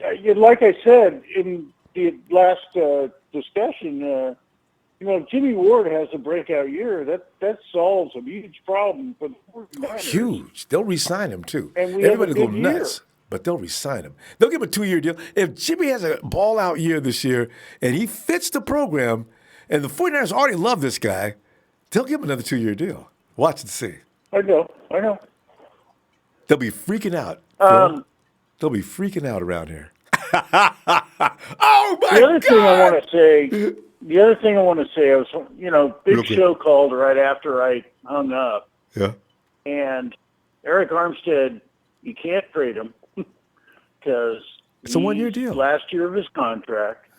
And he's going to be one of those guys, and we're starting to get at the point where we're like the Patriots. The Patriots never sign their free agents. You ever notice that? Yep. They'll sign the main ones, but that's it. They got a nucleus, and after that, very few. They let them go, and they get compensatory picks. And the Patriots had 4 third-round picks last year. Trey Flowers, Trent Brown. They just racked up all these middle-round picks. Brilliant. And they take a lot of them, and they hit on a few, and that's good enough to win Super Bowls. It's all about your franchise quarterback and Gronkowski. Now, they're hoping Gronk is not serious and he comes back mid-season, but we'll see. But, I don't think he will because he's lost a lot of weight from what I hear. He's Gronk's partying. He's down. Yeah. Phil, we got to stop. It's pretty late. We're going to see if we can get anybody else. But I think Armstead, after this year, is not going to be with the 49ers. He's going to be a compensatory pick, maybe a third, maybe a fourth, and I think we've got so much debt on the defensive line that we can afford to lose him. True. And I think he's gone. I don't doubt it for $9 million because you have to give him a multi-year contract, and that's going to be too much, especially when you got DeForest Buckner. Exactly. Phil, we better go. I mean, when it gets too late. All I'll tell you right. what, Phil. Looking for you Friday, though. All right, man. Take care, Ronbo. You too, Phil. Have a great night. All right. All All right, later. And we go to Russo. Boy, Texas. What's up, Ronbo? Russo, we got to get Texas boy. Apparently, he really is a 49er fan, but either There's that no chance. Or No chance. Yeah, no chance. Or He's a Cowboys fan. But that's got to be Rudy in cowboy disguise. I think Rudy's got like 6 accounts now. Yeah, because he says the same off-the-wall, non-rational, wild statements. All right. And that Zachary dude that's in there tonight just keeps saying trade Jimmy G. Like, there's no chance he's a Niners fan. 0 chance. I know. He's Fake just bored burner looking for a accounts. reaction. Oh, yeah. Yep. It's Rudy. Rudy's all over the place. Anyway. Well, Russo... no, here's another flash report. Trey says Dre has quit TNT over Kirk Cousins. He's just kidding, Trey. He'll be back. Russo! Okay, Kirk Cousins matter, address that, please. Also, don't forget to tell us, if you're going to take Tre Boston, how much you going to set the franchise back? All right. All right, so I already know why you did the whole Kirk Cousins, Jimmy G topic tonight, and I kind of feel like it's the same. You're on the same page with me, based on what I've heard you say, and kind of like listening to other people talk. Kind of how you can see on your, like when you're watching and someone says something, I can see it on your face if you agree or if you just kind of are being nice to them. Or I try to remain neutral. I guess I know you do, but I'm a poker player. I can read people. So only Big Show, I can't be blank. The Big Show brings it out of me every time. But go ahead. Right. So go ahead, Russo. I can tell that your goal out of this, other than this, it's the off season. You try to find things to talk about. I get that. I think your main goal out of this was to kind of just put it to bed and be like, all right, look, this is not happening. Absolutely. Like, let's just pretend that we all as fans want Kirk Cousins and we want Jimmy G gone, and the organization wants Kirk Cousins and they want Jimmy G gone. It would be almost impossible to pull it off. There it the is. Money, the picks that we'd have to give up for like the compensation, just like the amount of players we would lose on the back end, like people that we would not be able to sign to give up to bring in Cousins. It's just like, it's almost like mathematically impossible. Like anything is possible, obviously, but it's like, it's so beyond far-fetched, and it just would be such a bad decision for the organization unless he literally came in and like won us the Super Bowl. If they were like, look, it's really going to probably mess you up 3-4 years down the road, but you're going to win 2 Super Bowls in a row. Then and it's then like, all right, become the well, Rams. let's do it. Yeah. Right. Then let's do it. But it's like, other than that, like, it's really just, it's like mathematically impossible. And on top of that, it's just Jimmy G is going to step up. He's the guy. Mm-hmm. And Russo, we'd be sitting back watching Jimmy G star in Minnesota, and then we'd be sick. Oh. It's just not happening. Like, what are the, like, it's just like, what is Jimmy G going to underperform and Cousins is going to underperform, and then both franchises are going to be like, let's swap. I want your bad player and you want my bad player. Like, right. Is that even like more science fiction? Nothing about it makes sense. Yeah. So, all right. And that's actually more than I wanted to talk about that. I wanted to focus on the Tre Boston thing. All right. And so I'm kind of like you when I see something, I get curious. I start to dig around and try to find something. And it's like, all right, the dude's been in the league for 3 years. His numbers have gotten better every year. He's been productive all 3 years. But for some reason, he's been on 3 different teams in 3 years. And it's like, okay, so what's the problem? Like, is it a locker room issue? I've read a little bit, like, they keep it on the hush-hush, and you usually won't find out these things unless someone goes through social media to leak it. But I did find something, and it's actually kind of struck me as like, wow, that actually kind of makes sense. So when he came to the Cardinals last year, they issued him number 38, and he really, really, really wanted number 33. And there was a rookie. There was a rookie on the team who had number 33, and he didn't want to give up the number. And so he's on record as saying, like, I got to get out of this number. I got to get 33. He went so far as to put tape over the number on his locker and write to be determined, TBT, over his number. And he had a whole locker room start a petition about getting him the number 33. And from what I heard, it kind of created a little bit of friction. And to bring it around a little bit further, check this out. Who's number 33 on the 49ers? 33. Various Moore. Yes, we just got, the various. Okay. Various Moore is number 33. Do you think he's going to give up his number to bring in Tre Boston so he can steal his job? And he sounds like he would. I'm telling you, this dude really is like, he really wants the money, and I think that is obviously the main issue, but I think, like, he's, like, looking around to the possible suitors and, like, I'm serious, this number 33 is for real. Like, he will not play without the number 33. Wait a minute. And I'm telling you. Dre, there it is. Dre suggested, somebody else too, it must be a locker room issue. Russo has brought the evidence forth that Tre can be a little trifling. I mean, that's just, wow. And that probably got around the league too. It did, finally got around the league, but he initially didn't want to go to social media with it because he was like, I don't want to come out. Like, I'm telling you, you can read all this. You can find it. It was hard to find, but there's, like, quotes, like Tre Boston's like, I didn't want to go on social media because I didn't want to come across as this type of person, but he's like, I got to get that number. I got to get the number 33. Well, that's, he won't be in San Francisco. That's not going to happen. He will not be in San Francisco. No. And if you don't think that John Lynch has kicked the tires and talked to this kid, like, you're crazy. I guarantee you this happened months ago. Yeah. Probably happened 3 months ago at this meeting. And I think I'm sure John Lynch is surprised he's sitting there, and I'm sure, like, he would want to bring him in, but if it's going to create any bit of friction over just a jersey number, I'm telling you, there's no chance for bringing him in. No, and absolutely. And from what you're saying, the 49ers are going, they're going out of their way to avoid any potential friction in the locker room. You notice that? And Antonio it's very Brown, coincidental that, exactly. Antonio Brown and Odell, that would have created a lot of friction. But they were going after Odell, which kind of confuses me. Odell is also a problem child in that aspect too. I don't know, unless they had a talk. I don't know about that. That really confuses me. You know what the difference is? You know what the difference is? Odell's why they went for Odell? Exactly. That's all it is. You that's 5 years. You can mature. You can become a better player. You have a longer career. There's way more. There's so many reasons why that they were interested in Odell over Antonio Brown. He's causing trouble in Cleveland right now. Even, he's not reporting for camp until he has to.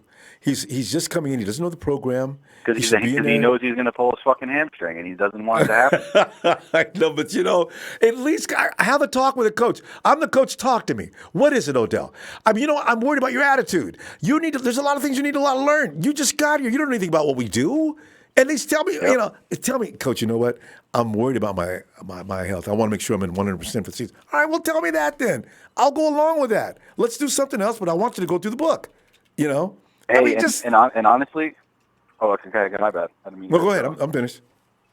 And what I was going to say is, honestly, I would not be surprised if John Lynch was already, like, reaching out to the various more, like, look, we're considering bringing in Tre Boston. We're working on a contract. He made it very clear to me that if he signs here, he wants the number 33. Is that something you would be willing to give up to bring him in? Right. He's like, hey, if you say no, it's a no. I guarantee you, like, these conversations have happened. I'm telling you, this is a real thing. This isn't just like this is like, it was to the point where he created a whole locker room issue and had everyone sign a petition about getting this number because the kid didn't want to give up his number. And he ended up getting the number. So I don't know if we got to stop, right. Because we still got people in the East. It's pretty late. We started tonight, but you know what, Russo? I appreciate you bringing that to light because I would have not searched that. If I see things at a glance, because Tre Boston's not a 49er, so I haven't been looking deeply into it until recently. But this, trust me, that's why I was pretty digging. much explains everything. That's it. I think I'm convinced that's the reason. I don't know. Maybe it sounds sound to me. It could be the money is so far apart, which that obviously is like the most obvious thing. And maybe they didn't even get to that point. Maybe the money is so far apart they didn't get that far. But I'm telling you, if it came down to it, this is going to be an issue. And that would have to absolutely. Russo, thanks, fam. I'll look for you Friday, okay? All right, bro. All right. Well, good night, Russo. Have a good night. Oh man, that's amazing. Now we know. I believe that story too. Russo wouldn't make that up. You can't make stuff like that up anywhere. Jason, Jason out on the east. What's up, bro? Jason, man, I'm sitting in my ears is still ringing. I'm trying to understand why a talent like Tre Boston would be unemployed here in July. And you know what? You know how owners are. Everybody whispers around the league. Yeah, well, then Tre Boston, I'll tell you what he did. He went around and protested over you know how they do it, talk, over a bleep number. Yo, he's a and it winner had bird, the man. entire place up. So, yeah, he set himself on fire. And about the Jimmy Garoppolo thing, real story, man. Real story. I live in Charlotte, North Carolina right now.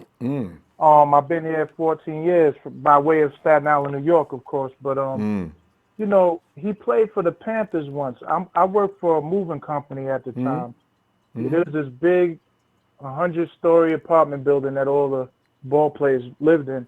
So I'm in the elevator, me and my partner, and I'm in the elevator with these two guys, and I felt like they were clenching their pocketbooks in there. I was like, well, what is this? Are we like alley cats to these domestic animals? I realized this guy's some kind of ball player, so I realized the face from playing Madden. Yeah. So I looked it up. I was like, damn, it's Tre Boston. Scary dude. But, he definitely was acting very, very scared. And we in our uniforms and our work clothes, we didn't look like we were going to rob the place. But, maybe they're just bougie like that. But all in all, we got Colbert. We still got – everybody keeps – like, I don't like this waffling we're doing. Like, we liked Adrian Colbert as a what was he, a 7th round pick out of Miami. His freshman year, he looked like the guy. I mean, he's running like a 4.3, 4.4. Yeah, he's hitting hard. Yep. He's in year 3 now. Like, let's work, like you said earlier. Let's cultivate our players. Jaquaski Tardy broke his forearm from hitting people. He's hitting. Remember that interception he caught, that Odell Beckham interception? We were all on the bandwagon. He's definitely got skills. Jaquaski. Yes. So, and then we still got our rookie Moore and then Harris behind him. We still got we have a log jam at safety right now, technically. Nobody's playing at an all-pro level, but with our front 7, we got to stress going back to that. With the front 7, remember, our front 7 sent Carlos Rogers to the Pro Bowl. Carlos Rogers is probably average. I'm not going to disrespect him. No, Jason, that's absolutely accurate. Carlos had no business being at nobody's Pro Bowl. He went there through the health of his front line. That's what I keep trying to emphasize. Everybody's worried about the secondary get burned up. You guys don't understand what a front line defense does for the secondary. It lightens up their workload tremendously. It does a lot. QB under pressure. Look what it did. If you want to think back to 2007, I won a lot of money on this 18-0 Patriots team bet, because I saw in the last game of the season the Giants lost, but they put so much pressure on Brady, it was like he was under duress. So in the Super Bowl, the front 7 of the Giants was the difference. You know what I mean? Under pressure, Peyton Manning turns into the we used to have him as a choke artist in the postseason. And he did have a problem. Peyton Manning, because until he won it, he was under duress. So with our front 7, we got Bosa, we got Solomon T, we got D. Floor. We're going to be sending all the King's horses and men at these dudes. And we got Street and Julian Taylor coming off reserves. I don't know how that's going to go. I don't either. Or whatever. That's a lot of people. You left out Ronnie Blair, too. I'm telling you. Blair, that defense is ridiculous at the defensive line right now. Yeah, I mean, they got DJ Brown. We still got Buckner leading the herd. They Sheldon Day is still in there. I don't know if they're going to cut him or not, but man, they got deep. Sheldon Day, I don't know. We don't have too many defensive tackles. Those types, like those 300-pound types. It's just DJ Brown, Buckner, Day, and Sheldon Day. As far as guys who can challenge the interior that way, like with the muscle. Being that we're running a 4-3, though, we're going to need some speed and some get to the quarterback. Especially that wide 9. Yeah. Yeah, and as far as Cousins, and I think that's kind of rearview mirror. You know, they're getting us talking. I don't even think we should really spend much time on that kind of discussion because Jimmy set. We invested everything in him. We made him the highest paid guy, and then Cousins went and broke the record again over there. We're set. It's like Elway, Montana, Marino in that class of today. You know what I'm saying? They're from that class. I don't know who goes with them right now. You know, so Jimmy just stay healthy. I think we're straight there. Him and Shanahan. And another thing I wanted to bring up is people are saying that Coleman has this experience under Shanahan, which is making him the favorite, right? But I also see is that Matty B has almost the same amount of experience under Shanahan and under the new Shanahan. So, actually, it's going to come down to health, I think, at the running back spot. I really believe we're going to wean McKinnon along. You know, that ACL, everybody can't do what Adrian Peterson did. Yeah, you know, and there's no need to hurry. And there's no need to hurry with him. No real, So Tre Boston, a no-go. Cousins, leave that alone. We're going to be straight with our safeties. I really feel Jimmy Ward is, Jimmy Ward, Swiss nice guy. He'll be all right. If Jason Verrett is at any point just 100% and able to stay 100%, my Lord, we're going to be top 10 defense. Easily. And like we were saying earlier, we got Carlos going to the Pro Bowl behind that doomsday defense we had back in the day with Harbaugh. Right. And Carlos couldn't make this team. You know what I'm saying? So, this is why I laugh at the potential. You mentioned Matt Breida. Do you know Matt Breida was number one in receiving grade last year with a 90.1? That's first in the NFL. What his percentage of catches? Yeah, because Matt he didn't drop any. I think he made every catch. Underestimated. I really like that pass he caught in the end zone. Like it was like Odell Beckham out there. Yeah, so he has hands, he has the vision. That's what I like about Matty B is his vision. He has the speed and all that. It's toughness too, but his vision, he sees the holes and he bounces it out. You know, he reminds me of Frank Gore a little bit, but with speed as far as hiding in there and then bouncing. So, Matty B's going to be all right. We're going to be straight. Tight end, I want to see what happens there. And, Jason, I hate to say it, but you know what? Matty B runs down that line. He's moving so quick that he can take his time and find a hole. He kind of reminds me of Le'Veon doing that. You know how Bell will patiently wait for an opening and all of a sudden explode? Yeah. B's got that kind of insight. Patience. He has that vision and that patience. Like that run he had for like 60 yards, he ran behind Garcon. He just slowed up. Normally, guys would just try to I got it, daylight. Carlos. But he slowed up for like 30 years. He stayed behind, for 30 yards. I said 30 years.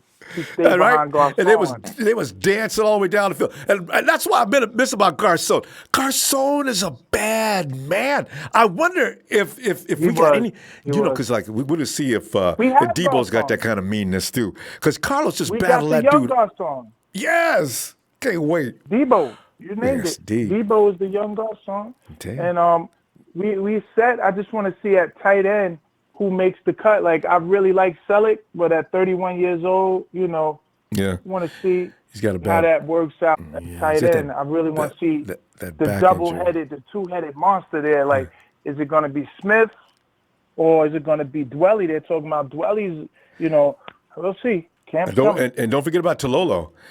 We'll see. Tololo? Hey, 6'9" or whatever he is. I mean, that dude and he can block. Man. I understand it's gotten better. O-line. Got a couple years under the belt now, so it's gelling. Preseason's going to tell the tale. Jason, we got to pull up, though, fam. I appreciate you getting in. I always love talking to you, fam. All right, bro. Get in here Friday if you get a chance. All right? I will.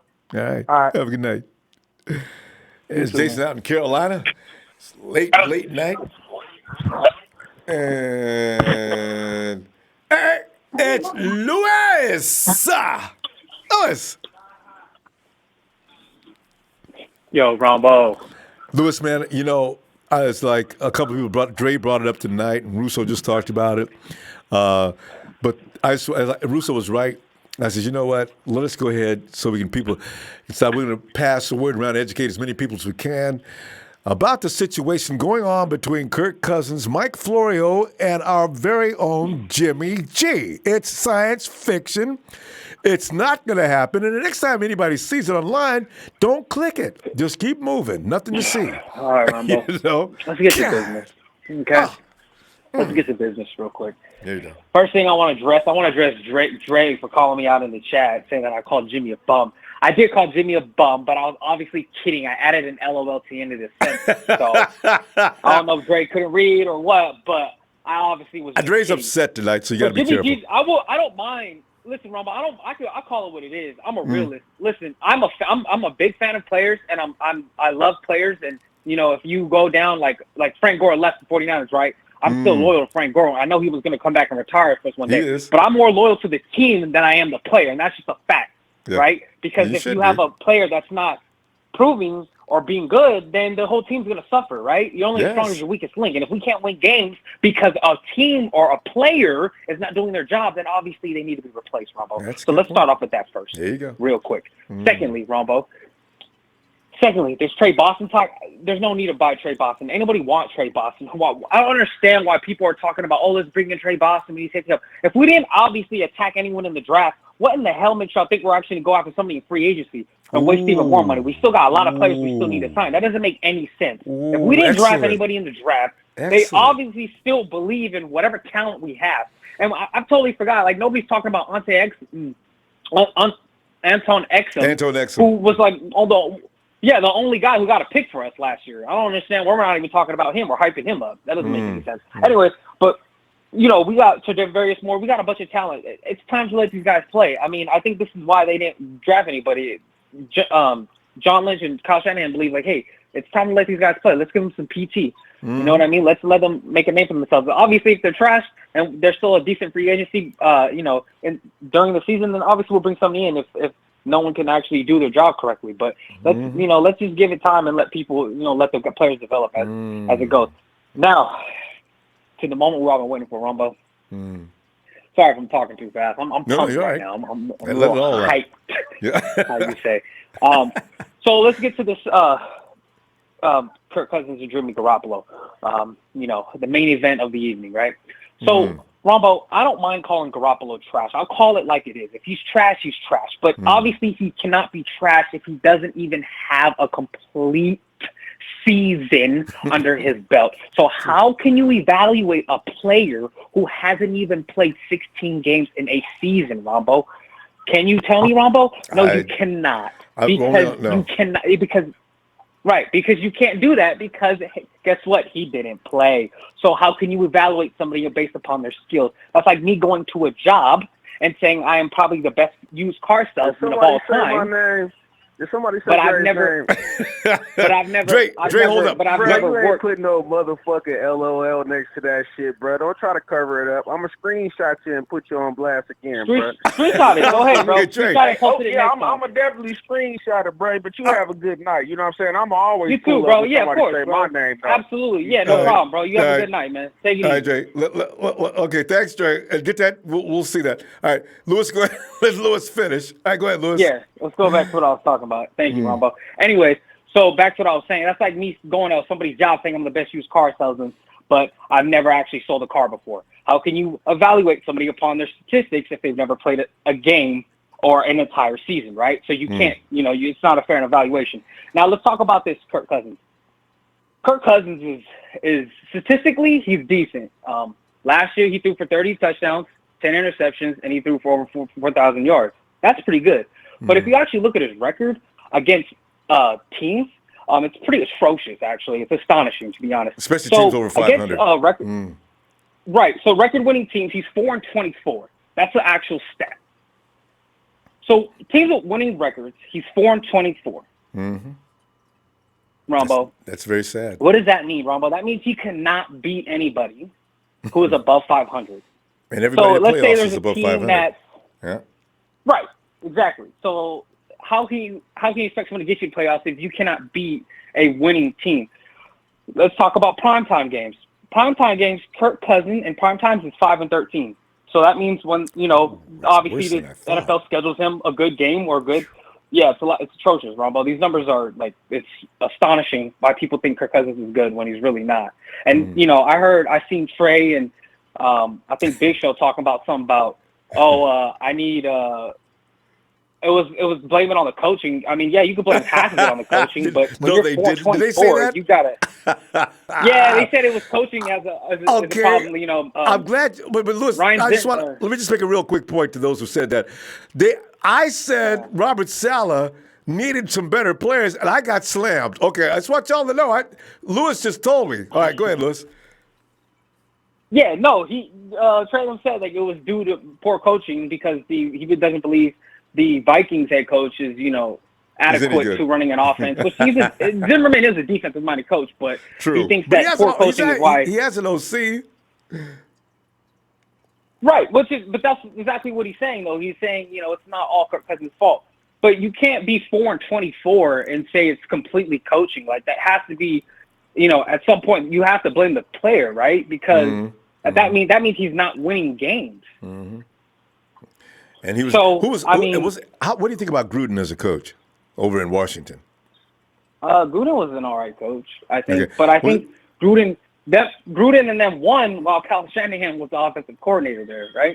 True. Do you not remember? Well, Shanahan's, yeah. I mean, right, and it is, and it all goes back to Kyle Shanahan's scheme because, like I was saying early, Kyle Shanahan is one of the greatest offensive-minded coaches, in this generation. Everybody remembers Matt Schaub, right? And Matt Schaub got paid as soon as Kyle Shanahan left Texans.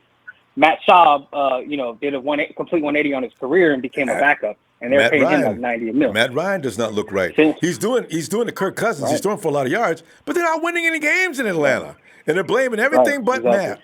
So yeah, right. Shanahan leaves that kind of void. So like I said, you can lean on statistics, but again, sometimes stats don't tell you the whole truth. If you look at his record, yes, he's putting up points, but he's not winning big games.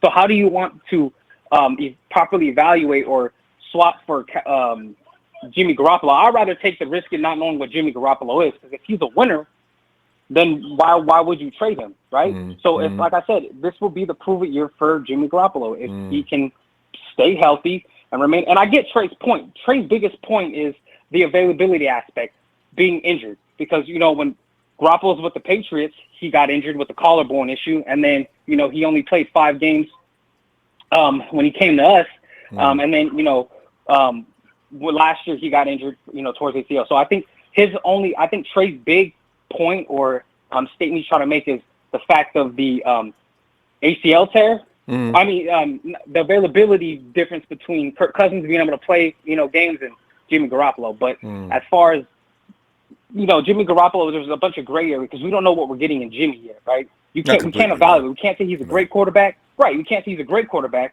He looks good in games, but we can't say he's a bad quarterback either because we haven't seen, we haven't had a full 16 games play. So once, we'll know mid-season.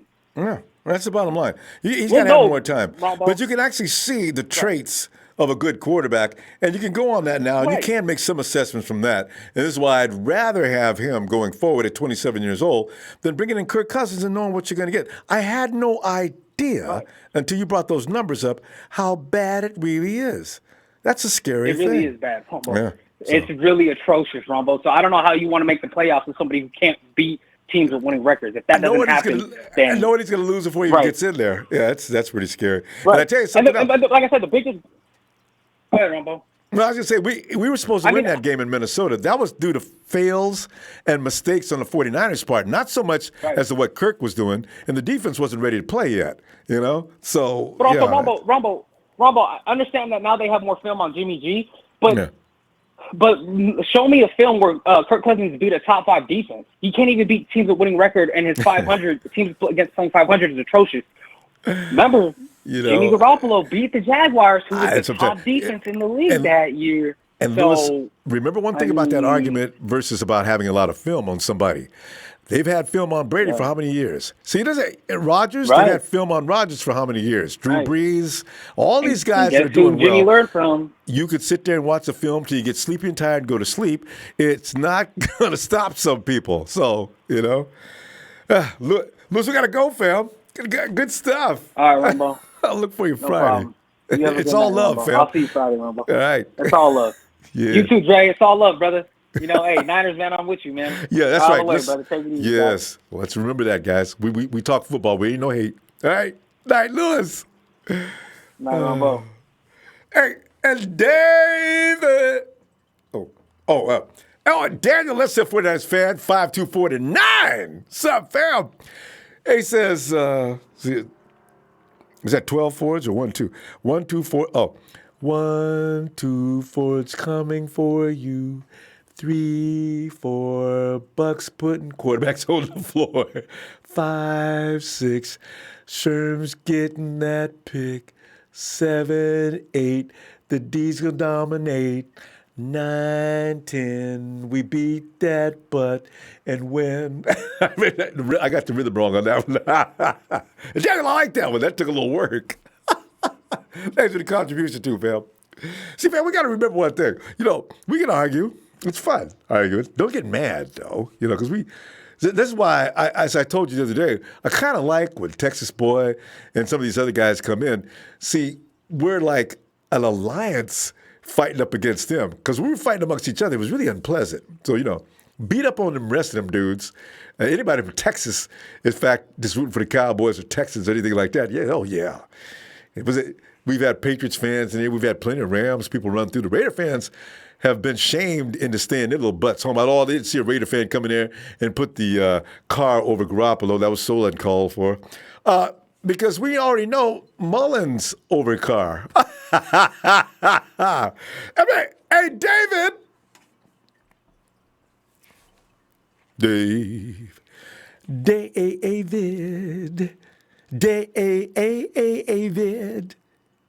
Where is David? David. See, because in the future,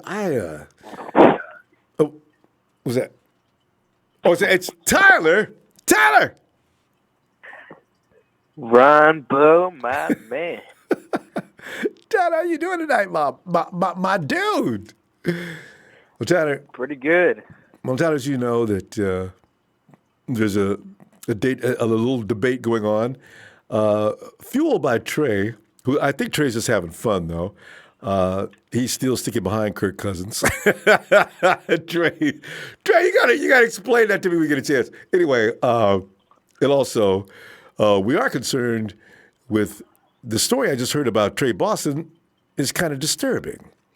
There were several of us that wondered if Tre Boston was a troublemaker, and I'd say setting a petition off in a locker room to get some support for the fact that you want a certain jersey number, that's a little bit juvenile, and I guess that may be part of it.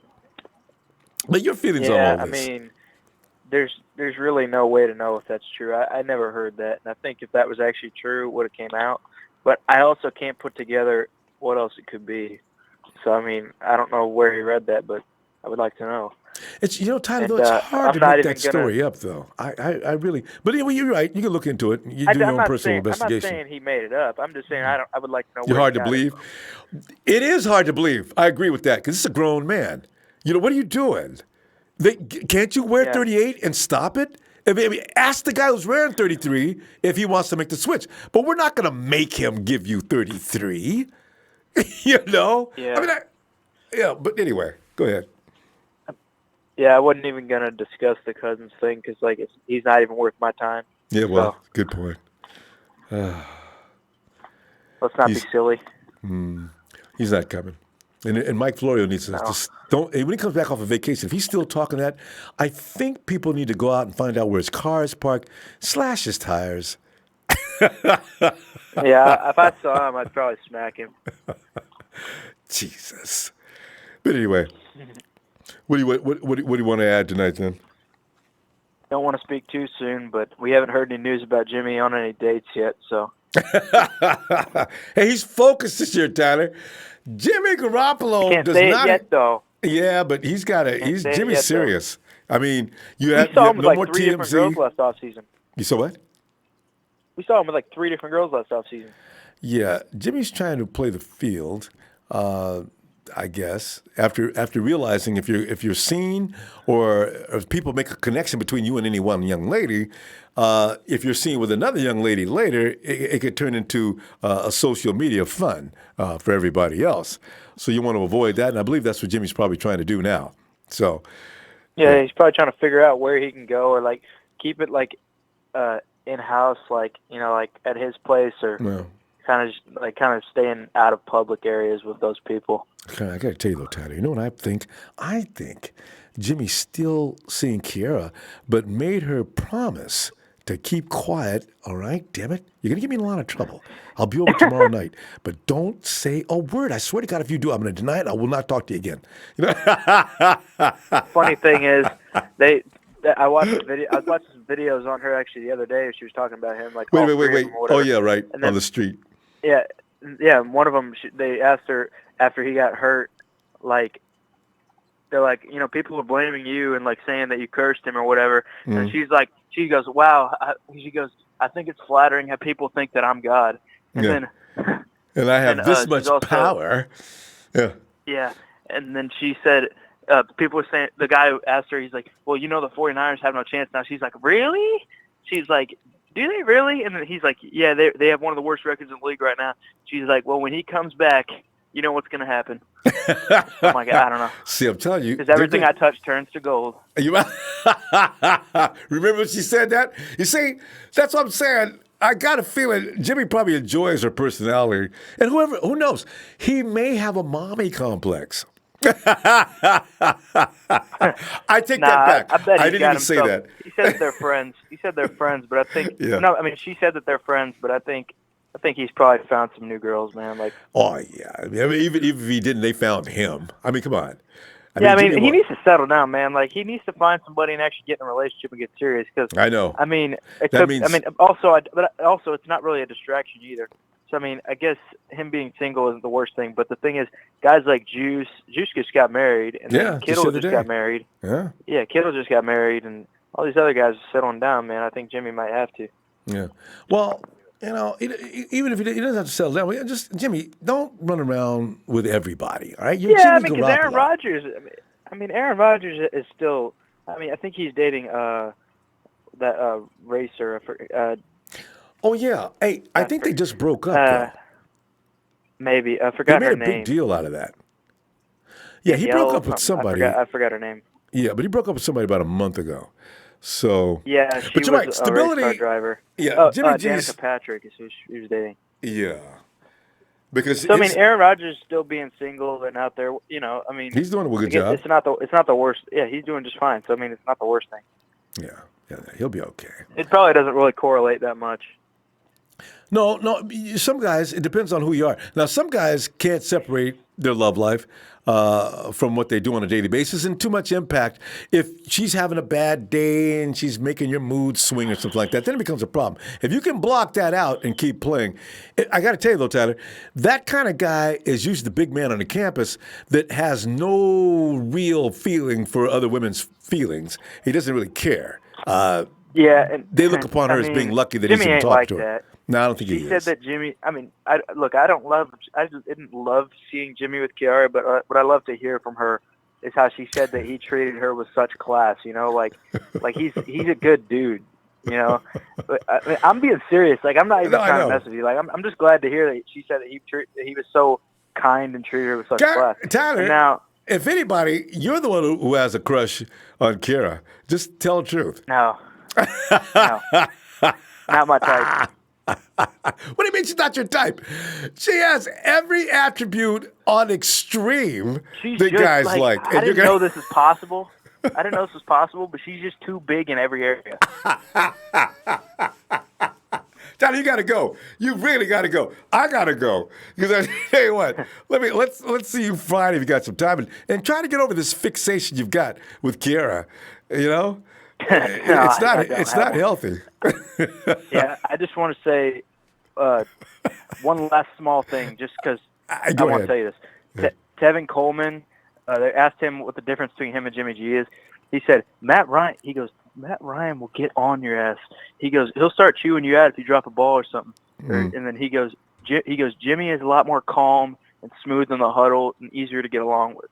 So And that's also something that's a we got good thing. going for us. That's a good thing. Yeah. Settle those guys down. Don't make them crazy. All right, Tyler. Good point. Yeah, because then they want to play harder for you. You know. Well, yeah, because All right, Niner Right. Empire 9 for life. Forever faithful. Jimmy G. I know you're in LA. Stay away from the hose. Protect your body. Yeah. Pipe bomb. He's the guy with the crush on his girlfriend. She's not fooling me, any. Hey, John Milliner. Hey, John. He said, what's up, Niner fam? 49ers are going 14-2 if they start the season at 5-0. I'm going to start to say 15-1. Not saying that just because I'm a Niners fan either. No, John. I would never expected that. John, thanks for the contribution, too.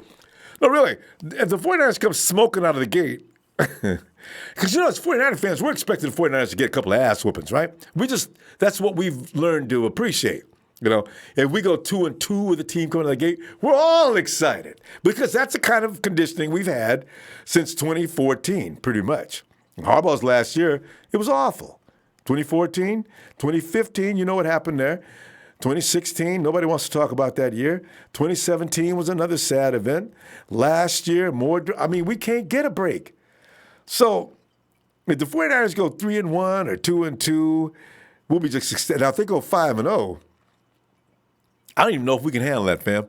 We need a year or so to realize what we have so we can just sit back like the Patriot fans and the Hawks fans used to do and just ignore Raider fans when they start blabbing off in the mouth or anybody else who comes in because they're beneath us at that point. There's no point in acknowledging their existence. They're not worth our time. I can't wait to get back to that level. Hey, David! I think Dave has nodded out. It's kind of late. David? All right. Let's let David go. Empire Strikes Back. Hey, Ronbo, fam, what's good? Empire Strikes Back. Always love to see you check in. Justin, the Golden Buckeye Rose. Ronbo, my guy, how you been, man? God, as we approach the 6th, I get ecstatic. You get to go through this curve, right? Because late August, the curve starts to level off. And, because I was just talking about conditioning we went through for the last few years, fear factor sets in, and I start to drop down a little. I'm still intensely scared, but I'm so excited, but worried. Now, if we win game 1, man, I did not want to lose to Tampa Bay, man. But now we look like a team. Jimmy on target, receivers, everybody's on the same page. The running backs, man, they had to pull Matty B off the. I thought he was going to run for 300 yards today. And Jerick McKinnon, I thought he wasn't ready to play. And Tevin Coleman held a clinic. How many yards did Jimmy G get today? My God, he had to throw over 3,000 yards in one game. Because it's plays. Whatever the receiver does, because you got the yak boys out there. What if Debo comes out there and gets 100 yards and 75 of them was on his own? And George Kittle, who's famous for throwing him a 5-yard pass and he runs for 90 yards. And then you got, Tevin Coleman. I can't wait to see what he's going to do because Coleman's a bad man. We got bad dudes all over the dang field. And Silvio here says, what's good, Rob? Tell these critics that wait to put down our players, wait till the season, but let's go, J-Dub Bunsen. Kendrick Bourne is a starter. It's Silvio, in my fantasy world, man, I got the same thing, man. It's a fantasy right now because we already know the guys are in front of them, But I'd love to see them emerge as top dogs. Bobby Pablo XXX. 49ers are winning the Super Bowl. Oh, yes. I love the enthusiasm, fam. I love it. Jay Realistic. What up, Niner fam? And 49ers and Rockets Rider. What's good? Beautiful Niners world. Yes. Mr. Robot. Tre Boston needs some milk. I'm not sure what you mean by that, but I'm finding the music for some reason. And Debbie Ryan says, hey, Rumble excited about training camp. I'm going to be there a couple of times to check our men out. Yay, go Deb. If you see Deb with the big hat on, she likes to wear that's her identifying her signature mark out there. Say hi to Deb. Say, you must be Deb, big Debbie Ryan. I knew that hat when I seen it from way across the field. How you doing, Deb? Give it a little kiss on the cheek. Don't do that. I'm just kidding. You can get slapped for harassment. David.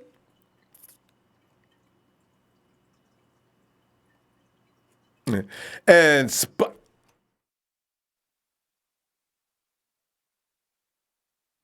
Hello. Hey, what is your name? We may have got the wrong name. What is your name? David Gomez. Remember me? I got all the stories. David Willis and stuff. I know, David. I've been calling you. I was wondering. I was wondering where you was. God, Dave, come on in, man. How you doing? Oh God, Dave. You know, it's as the weeks wind down in the training camp. You know, it's like getting on a natural high. You know, I love it. How you feeling tonight? Yeah. Everything all right? Yeah. You know, I've been trying to keep up with it here and there. Extremely busy, but I've been kind of listening to some of the comments. And I apologize. I'm slow here and I'm behind everything. Like I said, I usually tap in, I read everything, get caught up, but this time I didn't. So, where did this Jimmy G trade for? Let me bring you up to speed on that really quickly. Here's the thing, Mike Florio. You ever heard of PFT Live, right? Mike Florio. Yeah. Yeah, Florio comes on, and he's a Minnesota Vikings fan. He's not happy with Kirk Cousins. Like probably a lot of people in the Minnesota area are happy with Kirk. So Mike's sitting there pushing, you know, if Jimmy Garoppolo should have another year where he struggles, the 49ers might want to leave that particular incident, and they may want to move on. And I think Kirk Cousins would be a viable candidate to come back into San Francisco because he and Kyle Shanahan have a long-standing relationship. So that could be the case. But Mike won't go as far as to say, and the Vikings can make that deal and we could pick up Jimmy Garoppolo, which is really strange because Mike says one thing about Jimmy falling down, but at the same time, he would love to see Jimmy continue to fall down until he comes back to Minnesota. You know, to me, God. To me, it sounds like it's kind of like convincing himself that they have a bad situation going on over there. Oh, you know, and listen, you know, Dave, Minnesota that's a knockdown, drag-out offense. I thought their defense was supposed to be the star, but he had all kind of great receivers. The run game, they could have probably exploited a little more. Kirk Cousins probably throws the ball too much, but I don't know how they went 8-7-1. I mean, that's pretty funny. Yeah, I think it's all there is. They've always had that dominant defense, and then when the defense started cooling down and they started losing players, then their offense would get built up. And then when that's built up, when they try to build their defense again, then the offense would be lacking. Then our coach would leave or something. Yeah. So it's difficult, especially nowadays with free agency and how everything moves so fast. I mean, I was watching replays of the championship game between the Cowboys and the Niners back in 93, 94. And man, I mean, back then the teams were stacked because it was a little bit easier to take care of the free agents. You could actually keep them for a longer period of time. No CBA. Yeah. Yeah, man, it was insane. I mean, I think the Niners could have paid Dion to keep him on the team a little bit longer, but they didn't want to do it. You know, they probably said no. You know, just like they do it now. We got to keep money to structure everybody else. We got to re-sign Tim McDonald. We got to re-sign Merton Hanks. We got to re-sign this guy, that guy. So it's a little bit more difficult. But I think this time they may have nailed it as far as talent, young, wise, with the Bosa, the Defoe, D Ford. The safety are going to be knocked out. I think our safety issue is really not an issue. It's really not. I think we're going to have a lot of options there. We got too many. We got too many. That's it, Dave. Exactly. We got a house full of safeties, and bringing another one just because we don't like the ones we have It's like that kid that goes to the department store and he's got 1 million toys at home. Oh, can I have that one? No, you got toys you haven't even opened at home. Let's go back home now and be quiet. Get back in the car. Exactly. Exactly. So it's just, but I mean, I think we'll be fine. I'm actually excited. I'm looking forward to this season. I always talk to my kids and kind of show them who the Niners were for. I show them old clips. 90, good. 91, 92, Educated. 93, some of the 80 stuff, so they know, because all these the younger generation, all they know is like, there's nothing wrong with it. The Patrick Willis years were just great years, Bowman, all the guys, but they need a little more, further back, Hey, in fact, they make sure you show them Joe Montana film. Every time I've gotten into arguments with kids, and I stop online because Tom Brady's still the greatest quarterback. Wait. Don't say that. You don't know. You ever see Joe Montana play? No. Well, see, that's what I'm trying to tell you. Back when Joe was playing, they'd go high-low, and they wouldn't throw flags. Joe's got take out the legs and hit high, and I'll tell you what, you want to show a game to somebody to convince them that Joe was a better quarterback, no matter what. I mean, we know who he is. Show him the one where he plays the Philadelphia Eagles when the Philadelphia Eagles had Reggie White, Eric Allen. They had a bunch of guys in that team. That team was loaded.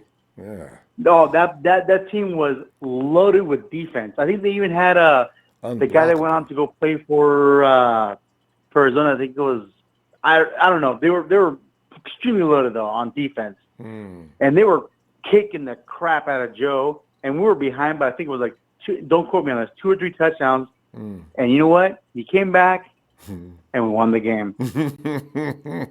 and I said. If Tom Brady was getting hit by Reggie White and all the other guys, dude, he'd be out by the first quarter, second quarter. He'd be hurt.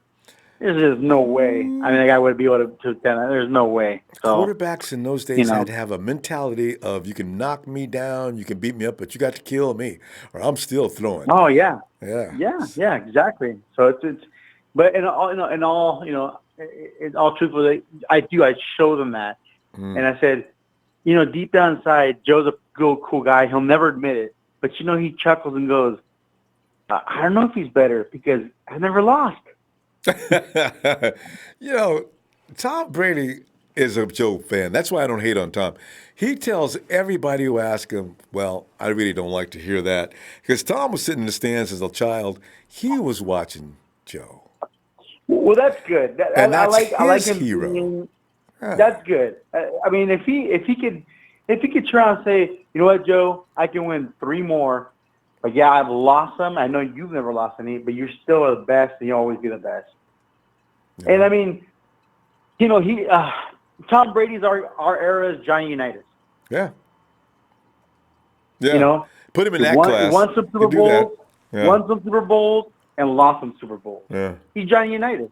He's just, a better stat of him, and a better organization. Dave, you know what? You look at the Patriots. Tom Brady fell into an ideal situation for Tom Brady.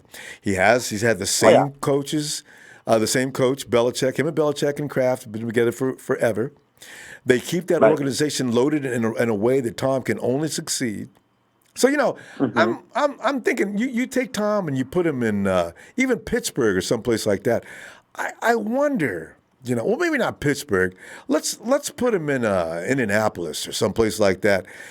Would he be what he is now?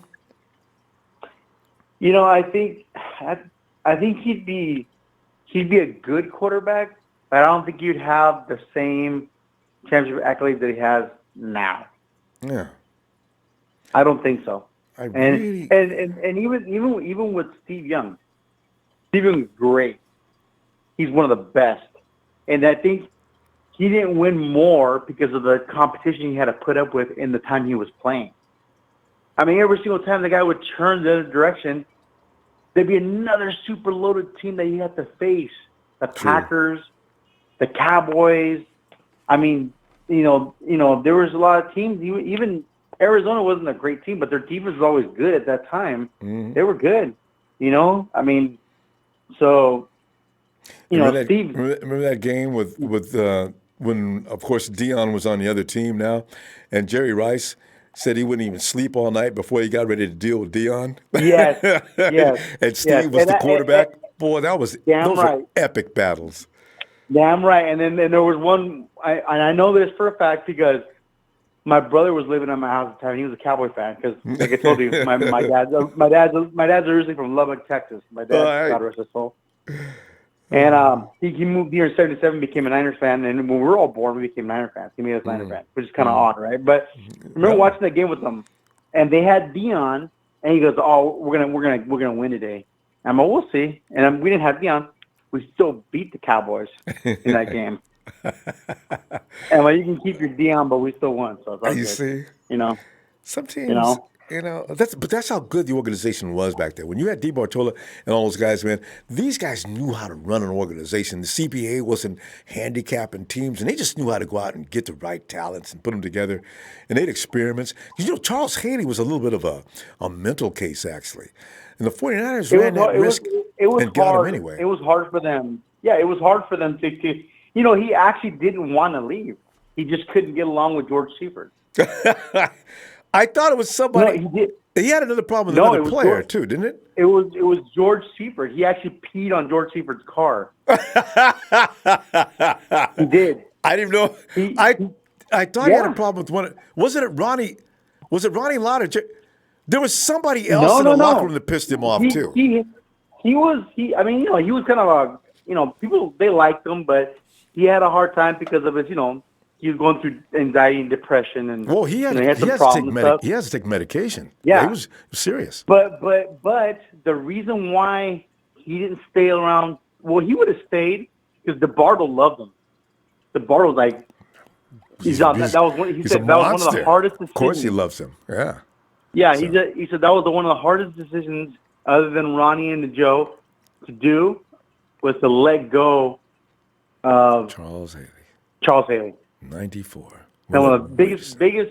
He's like, I saw one of the biggest decisions and one of the worst decisions I've ever made is letting go of Charles Haley. Hey, in that position, you got to make unpopular decisions, and that's what he had to do. And do you remember this? When Seifert left and Mariucci came in, Charles Haley came out for that 1 year to come play because Bill Walsh was a consultant for the Niners. See, remember that? Yeah, that's the way things work. Yeah, back then feelings got hurt. Yeah, because Mooch was. Dave, we got to go. I didn't realize. Dave, let me see you Friday if you get a chance, will you? Hey man, I will catch up to you. I haven't been on the show for maybe 3 or 4, maybe 5, 6 episodes. I've been kind of busy, but I've been listening to it. Put my earbuds on. At night, I lay down, I listen to it, and there's my boy Ronbo right there. So we be doing all right. That's right. We'll and always, and before we leave, you and me are still the law lords. Okay, remember that. We are the law lords. So they can have this little law firm they want to have, but we're law lords. But there's one thing that we will not agree with. I will not agree with you. We have a split decision on something. I cannot agree on experimenting with glass bones on defense. I knew you were getting ready to go twin-cheeked up. I knew it. You know what? I have decided I can't argue with anybody because I've got no leg to stand on in this court. But after we run the trial again during the season, if Dub stays on the field, I get to redeem. But until then, you're right. I'm the guy running around. Yeah, the town friar.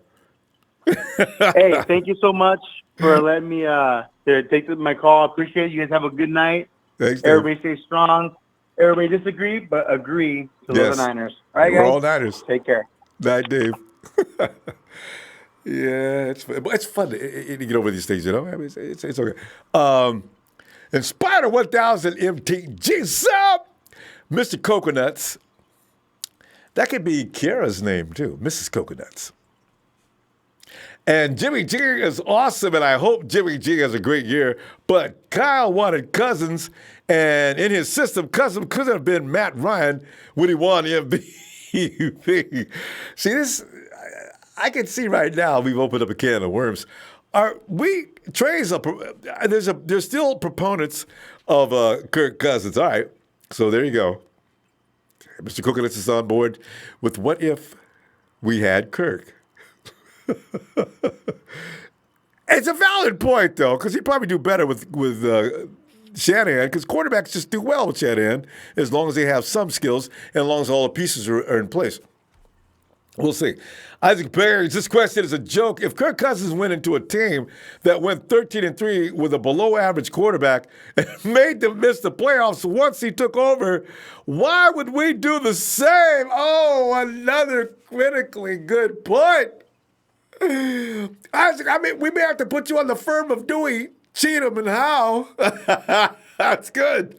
Jordan Kelly, writers just want clicks is what they do, and it's the same reason why BuzzFeed is a failing pile of garbage. I love the comparison. Michael Hang says, hey, Jimmy needs to be a bad Michael Jackson, but if Jimmy does that more, I'd freak out, man. In number 4, Jimmy just threw a touchdown. Woo! Hey, oh, well,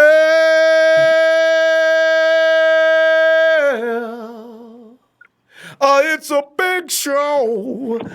It's a big show on the night show. I'm glad you came in to represent, because you see, Trey is working hard to let everybody know that he is not about to abandon all concepts regarding one Kirk Cousins being a 49er. Now, and also, I understand that you are supporting a part of this as well.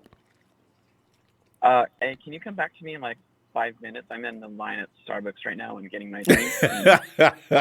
So, you know what? We're gonna go because we're out of time. It's pretty late. No. Actually, wait a minute. Give me like 2 minutes, or give me 2 minutes. Okay, I will be quick. We'll go down through this and come back to the show. Okay. Barack 09er says, said he'll quit if C.J. Beathard starts this year. Mr. Joe Pappy, Cousins racks up stats against average and crap teams. You know, I wish we could have won that game 1 if we just wouldn't have came in and making all those stupid mistakes. Oh, God. And Jay Realistic, Jimmy, the 49ers are the next big thing. This really looks like it, though, because you got the right coach. A lot of times you're going to have a lot of great personnel, but if you don't have the right coach, you're not going anywhere, and I think we got the right coach. That's my number one feeling on this also. Ricky Tyler, what up? Richmond, VA up in here. And I think Jimmy taking a mental note of all the BS people saying about him. We're going to put the league on notice. I agree with that, Ricky, man. Isaac Page, Kirk Cousins was like 1-6 versus the Cowboys. Is that right? Did the Cowboys whip Kirk on an everyday? I didn't know they handled Kirk like that. I thought Kirk was beating him. And Cynthia says, "What was Florio thinking?" Cynthia, I think Mike was just. A lot of people like to take shots at the 49er fan base nowadays. You notice that? People write articles, and usually, if I'm just being general in my thinking and I'm writing the article up, I'm just addressing anybody who wants to read it. I don't need to spotlight the 49ers because I know I'm going to annoy them unless I'm afraid of them. You know what I mean? So they know we're going to come after you. We don't play that, all right?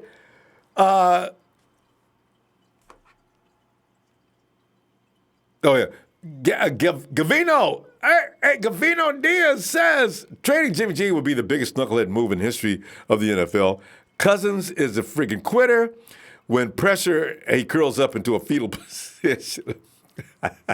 We just did that one. Cynthia says, what was Florio thinking? G. Smith, what's good, Ronbo? Love that you're here, and we all love what you do. You are truly a beer, a great night. G. Smith, too much. Thanks, fam. Daniel, let's say 49ers fan 5249. Monday Night Raw. Oh, yeah, baby. What's good, fam? Daniel.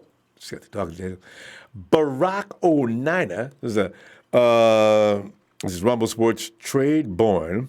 Let's see. Trade Born, Beathard, Witherspoon, and Big Show for Tre Boston.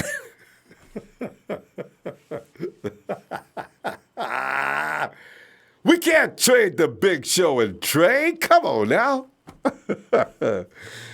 Curtis McLeod says we need to first evaluate Tavares Moore and Adrian Colbert before we think about signing Tre Boston. This is what the 49ers are saying.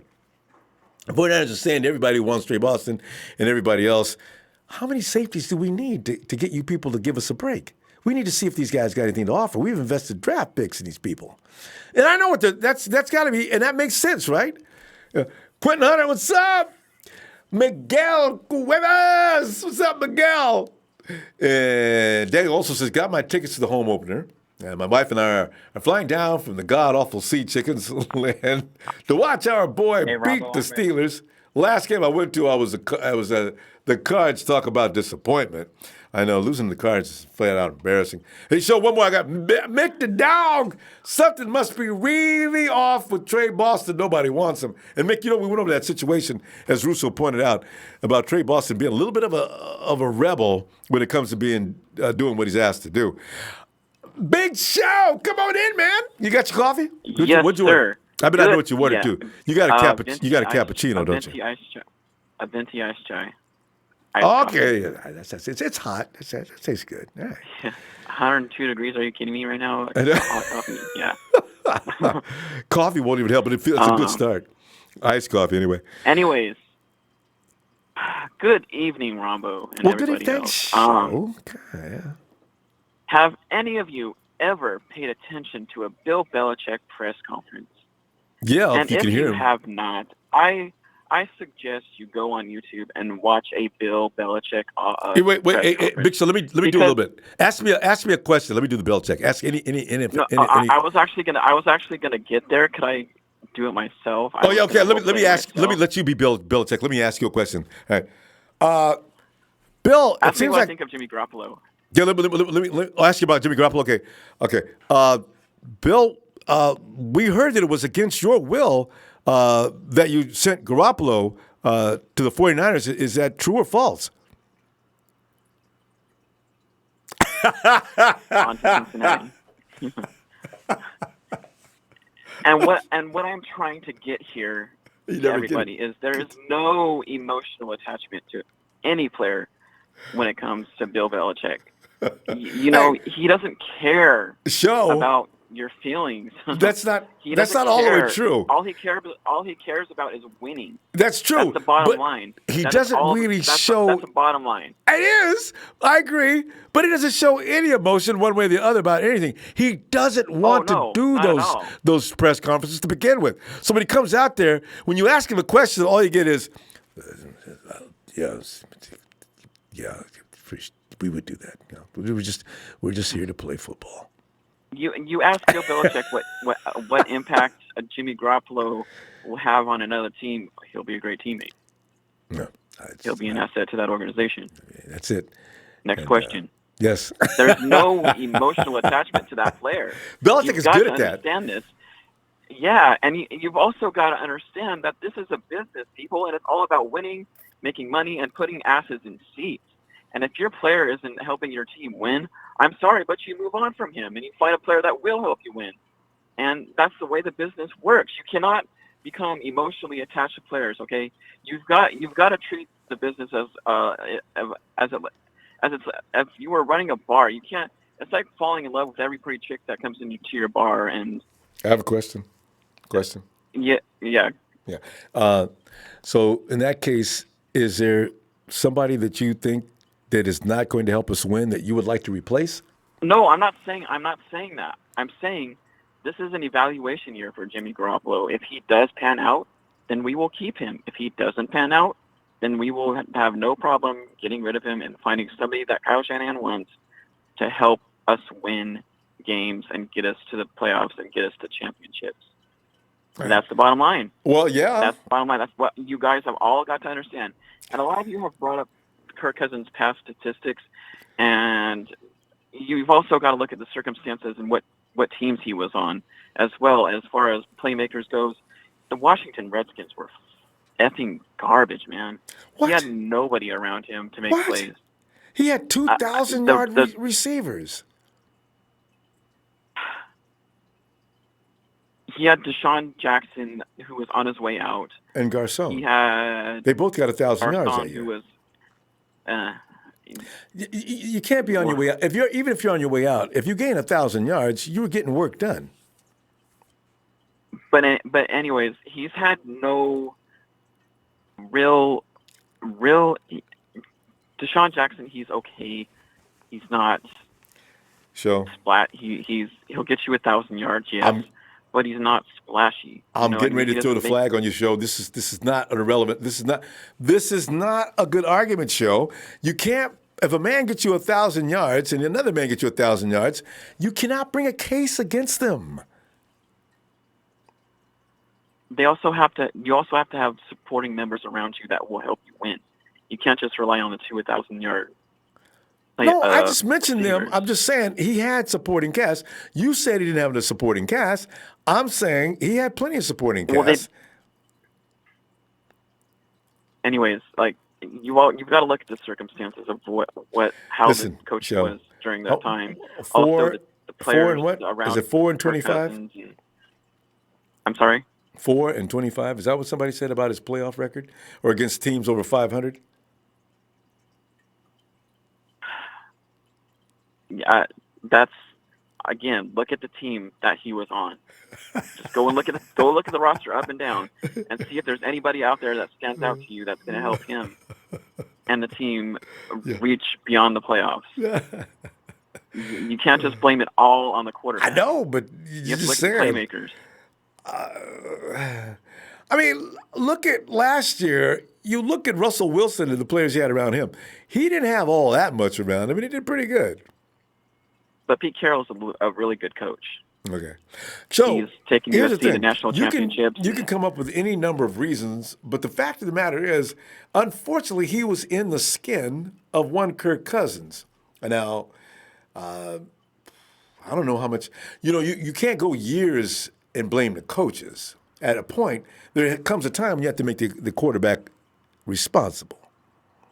Then how come it took everybody long enough to accept the fact that Alex Smith was the problem and not the coaching? Everyone blamed that Alex Smith had too many coaches. Well, he did. He had a different one. How many times did he have? He was a horrible coaches on him all the time. Well, I don't know. He did okay in Kansas City when he got Andy Reid, and they stayed together for a while. He couldn't win the big ones, though. That was pretty interesting. I blame that on Andy Reid to some degree, too. Yeah, but I think it's not a crazy idea to think about. Just keep that in mind, okay? This is a business. Go ahead and all admit about it. winning at the bottom. The bottom line for you I'm not admitting anything. Okay. I'm saying we have to wait and see what Jimmy Garoppolo can do for us. That's what I'm saying. Let's go ahead and move this. Because we haven't had a full season of him. We've only had 5 games. Okay. And let's be honest, he was ad-libbing that playbook. We're speaking hypotheticals. Do you want Kirk Cousins? I'm not going to answer that question. That's too early to answer. Because I still want to see what Jimmy Garoppolo has. Okay. You've not seen enough. And that's a fair answer. Okay. All right. I'm just saying you have to set you up for the situation. Because the first few weeks of the NFL season are not... To not form any attachments. Be prepared for the worst. Don't just go in there with blinders on and look at, we're going to keep an open mind. And you can't think like that. Yeah. And, the first few weeks of the NFL season are not going to be pretty. I'm sorry to say that, but they're not. Oh. No, wait. You base that on what? It takes a long time for players to get used to playing football. I mean, get back in the game. I mean, you know what I mean? It's been a long off season. Yeah, but yes, they've had wouldn't that apply to every team in the NFL? That only applies to the 49ers? No, it doesn't apply to the 49ers. It applies to everybody. Well, yeah. So that all things being equal, I don't know how you can predict us having a rough first few weeks. I mean, we've always started off slow, Ronbo. That's what I'm saying. Well, we've always have. I don't know. When Harbaugh was here, that was a pretty fast start. It's not mandatory that a good team start off poorly. Now, had they not been together any length of time, I could see your point. But that offense, pretty much the core has been together for a long time. This is the thing I need to point out. A lot of people need to know. Kyle's not going to get rid. Yeah, but Kyle's not going to get rid of all of them, Show. I know you'd like to see them all go. He's not getting rid of the guys that know his program. No.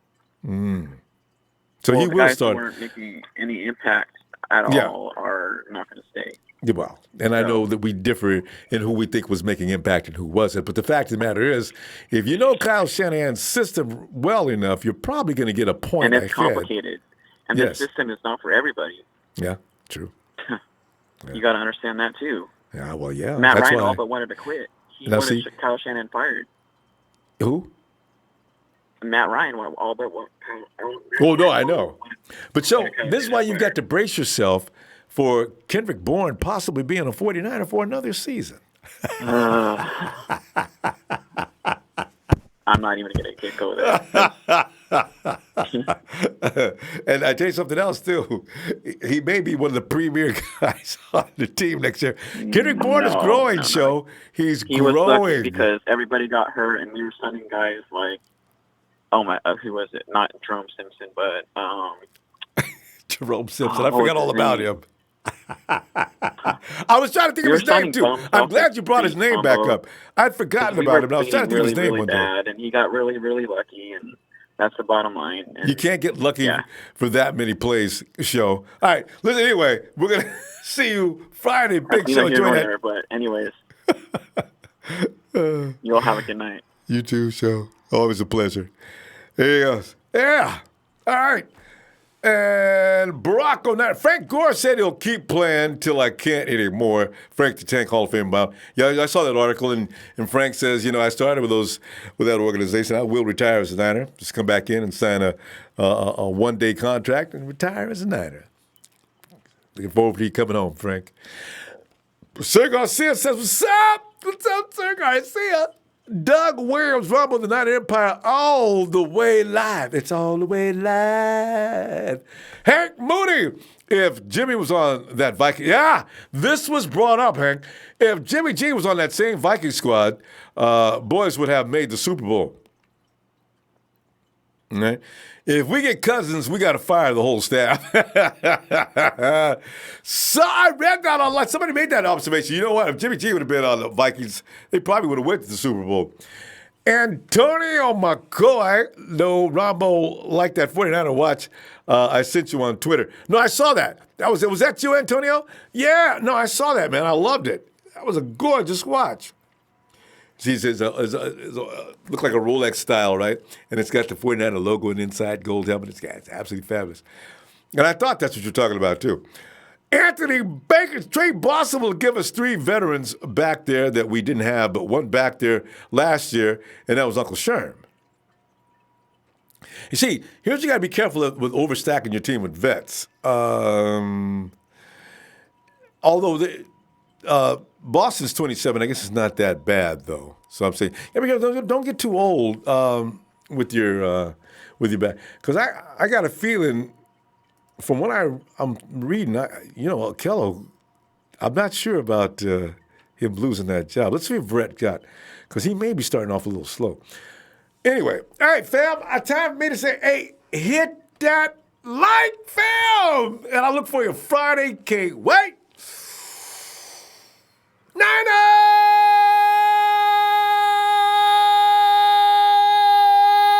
At least you keeping up?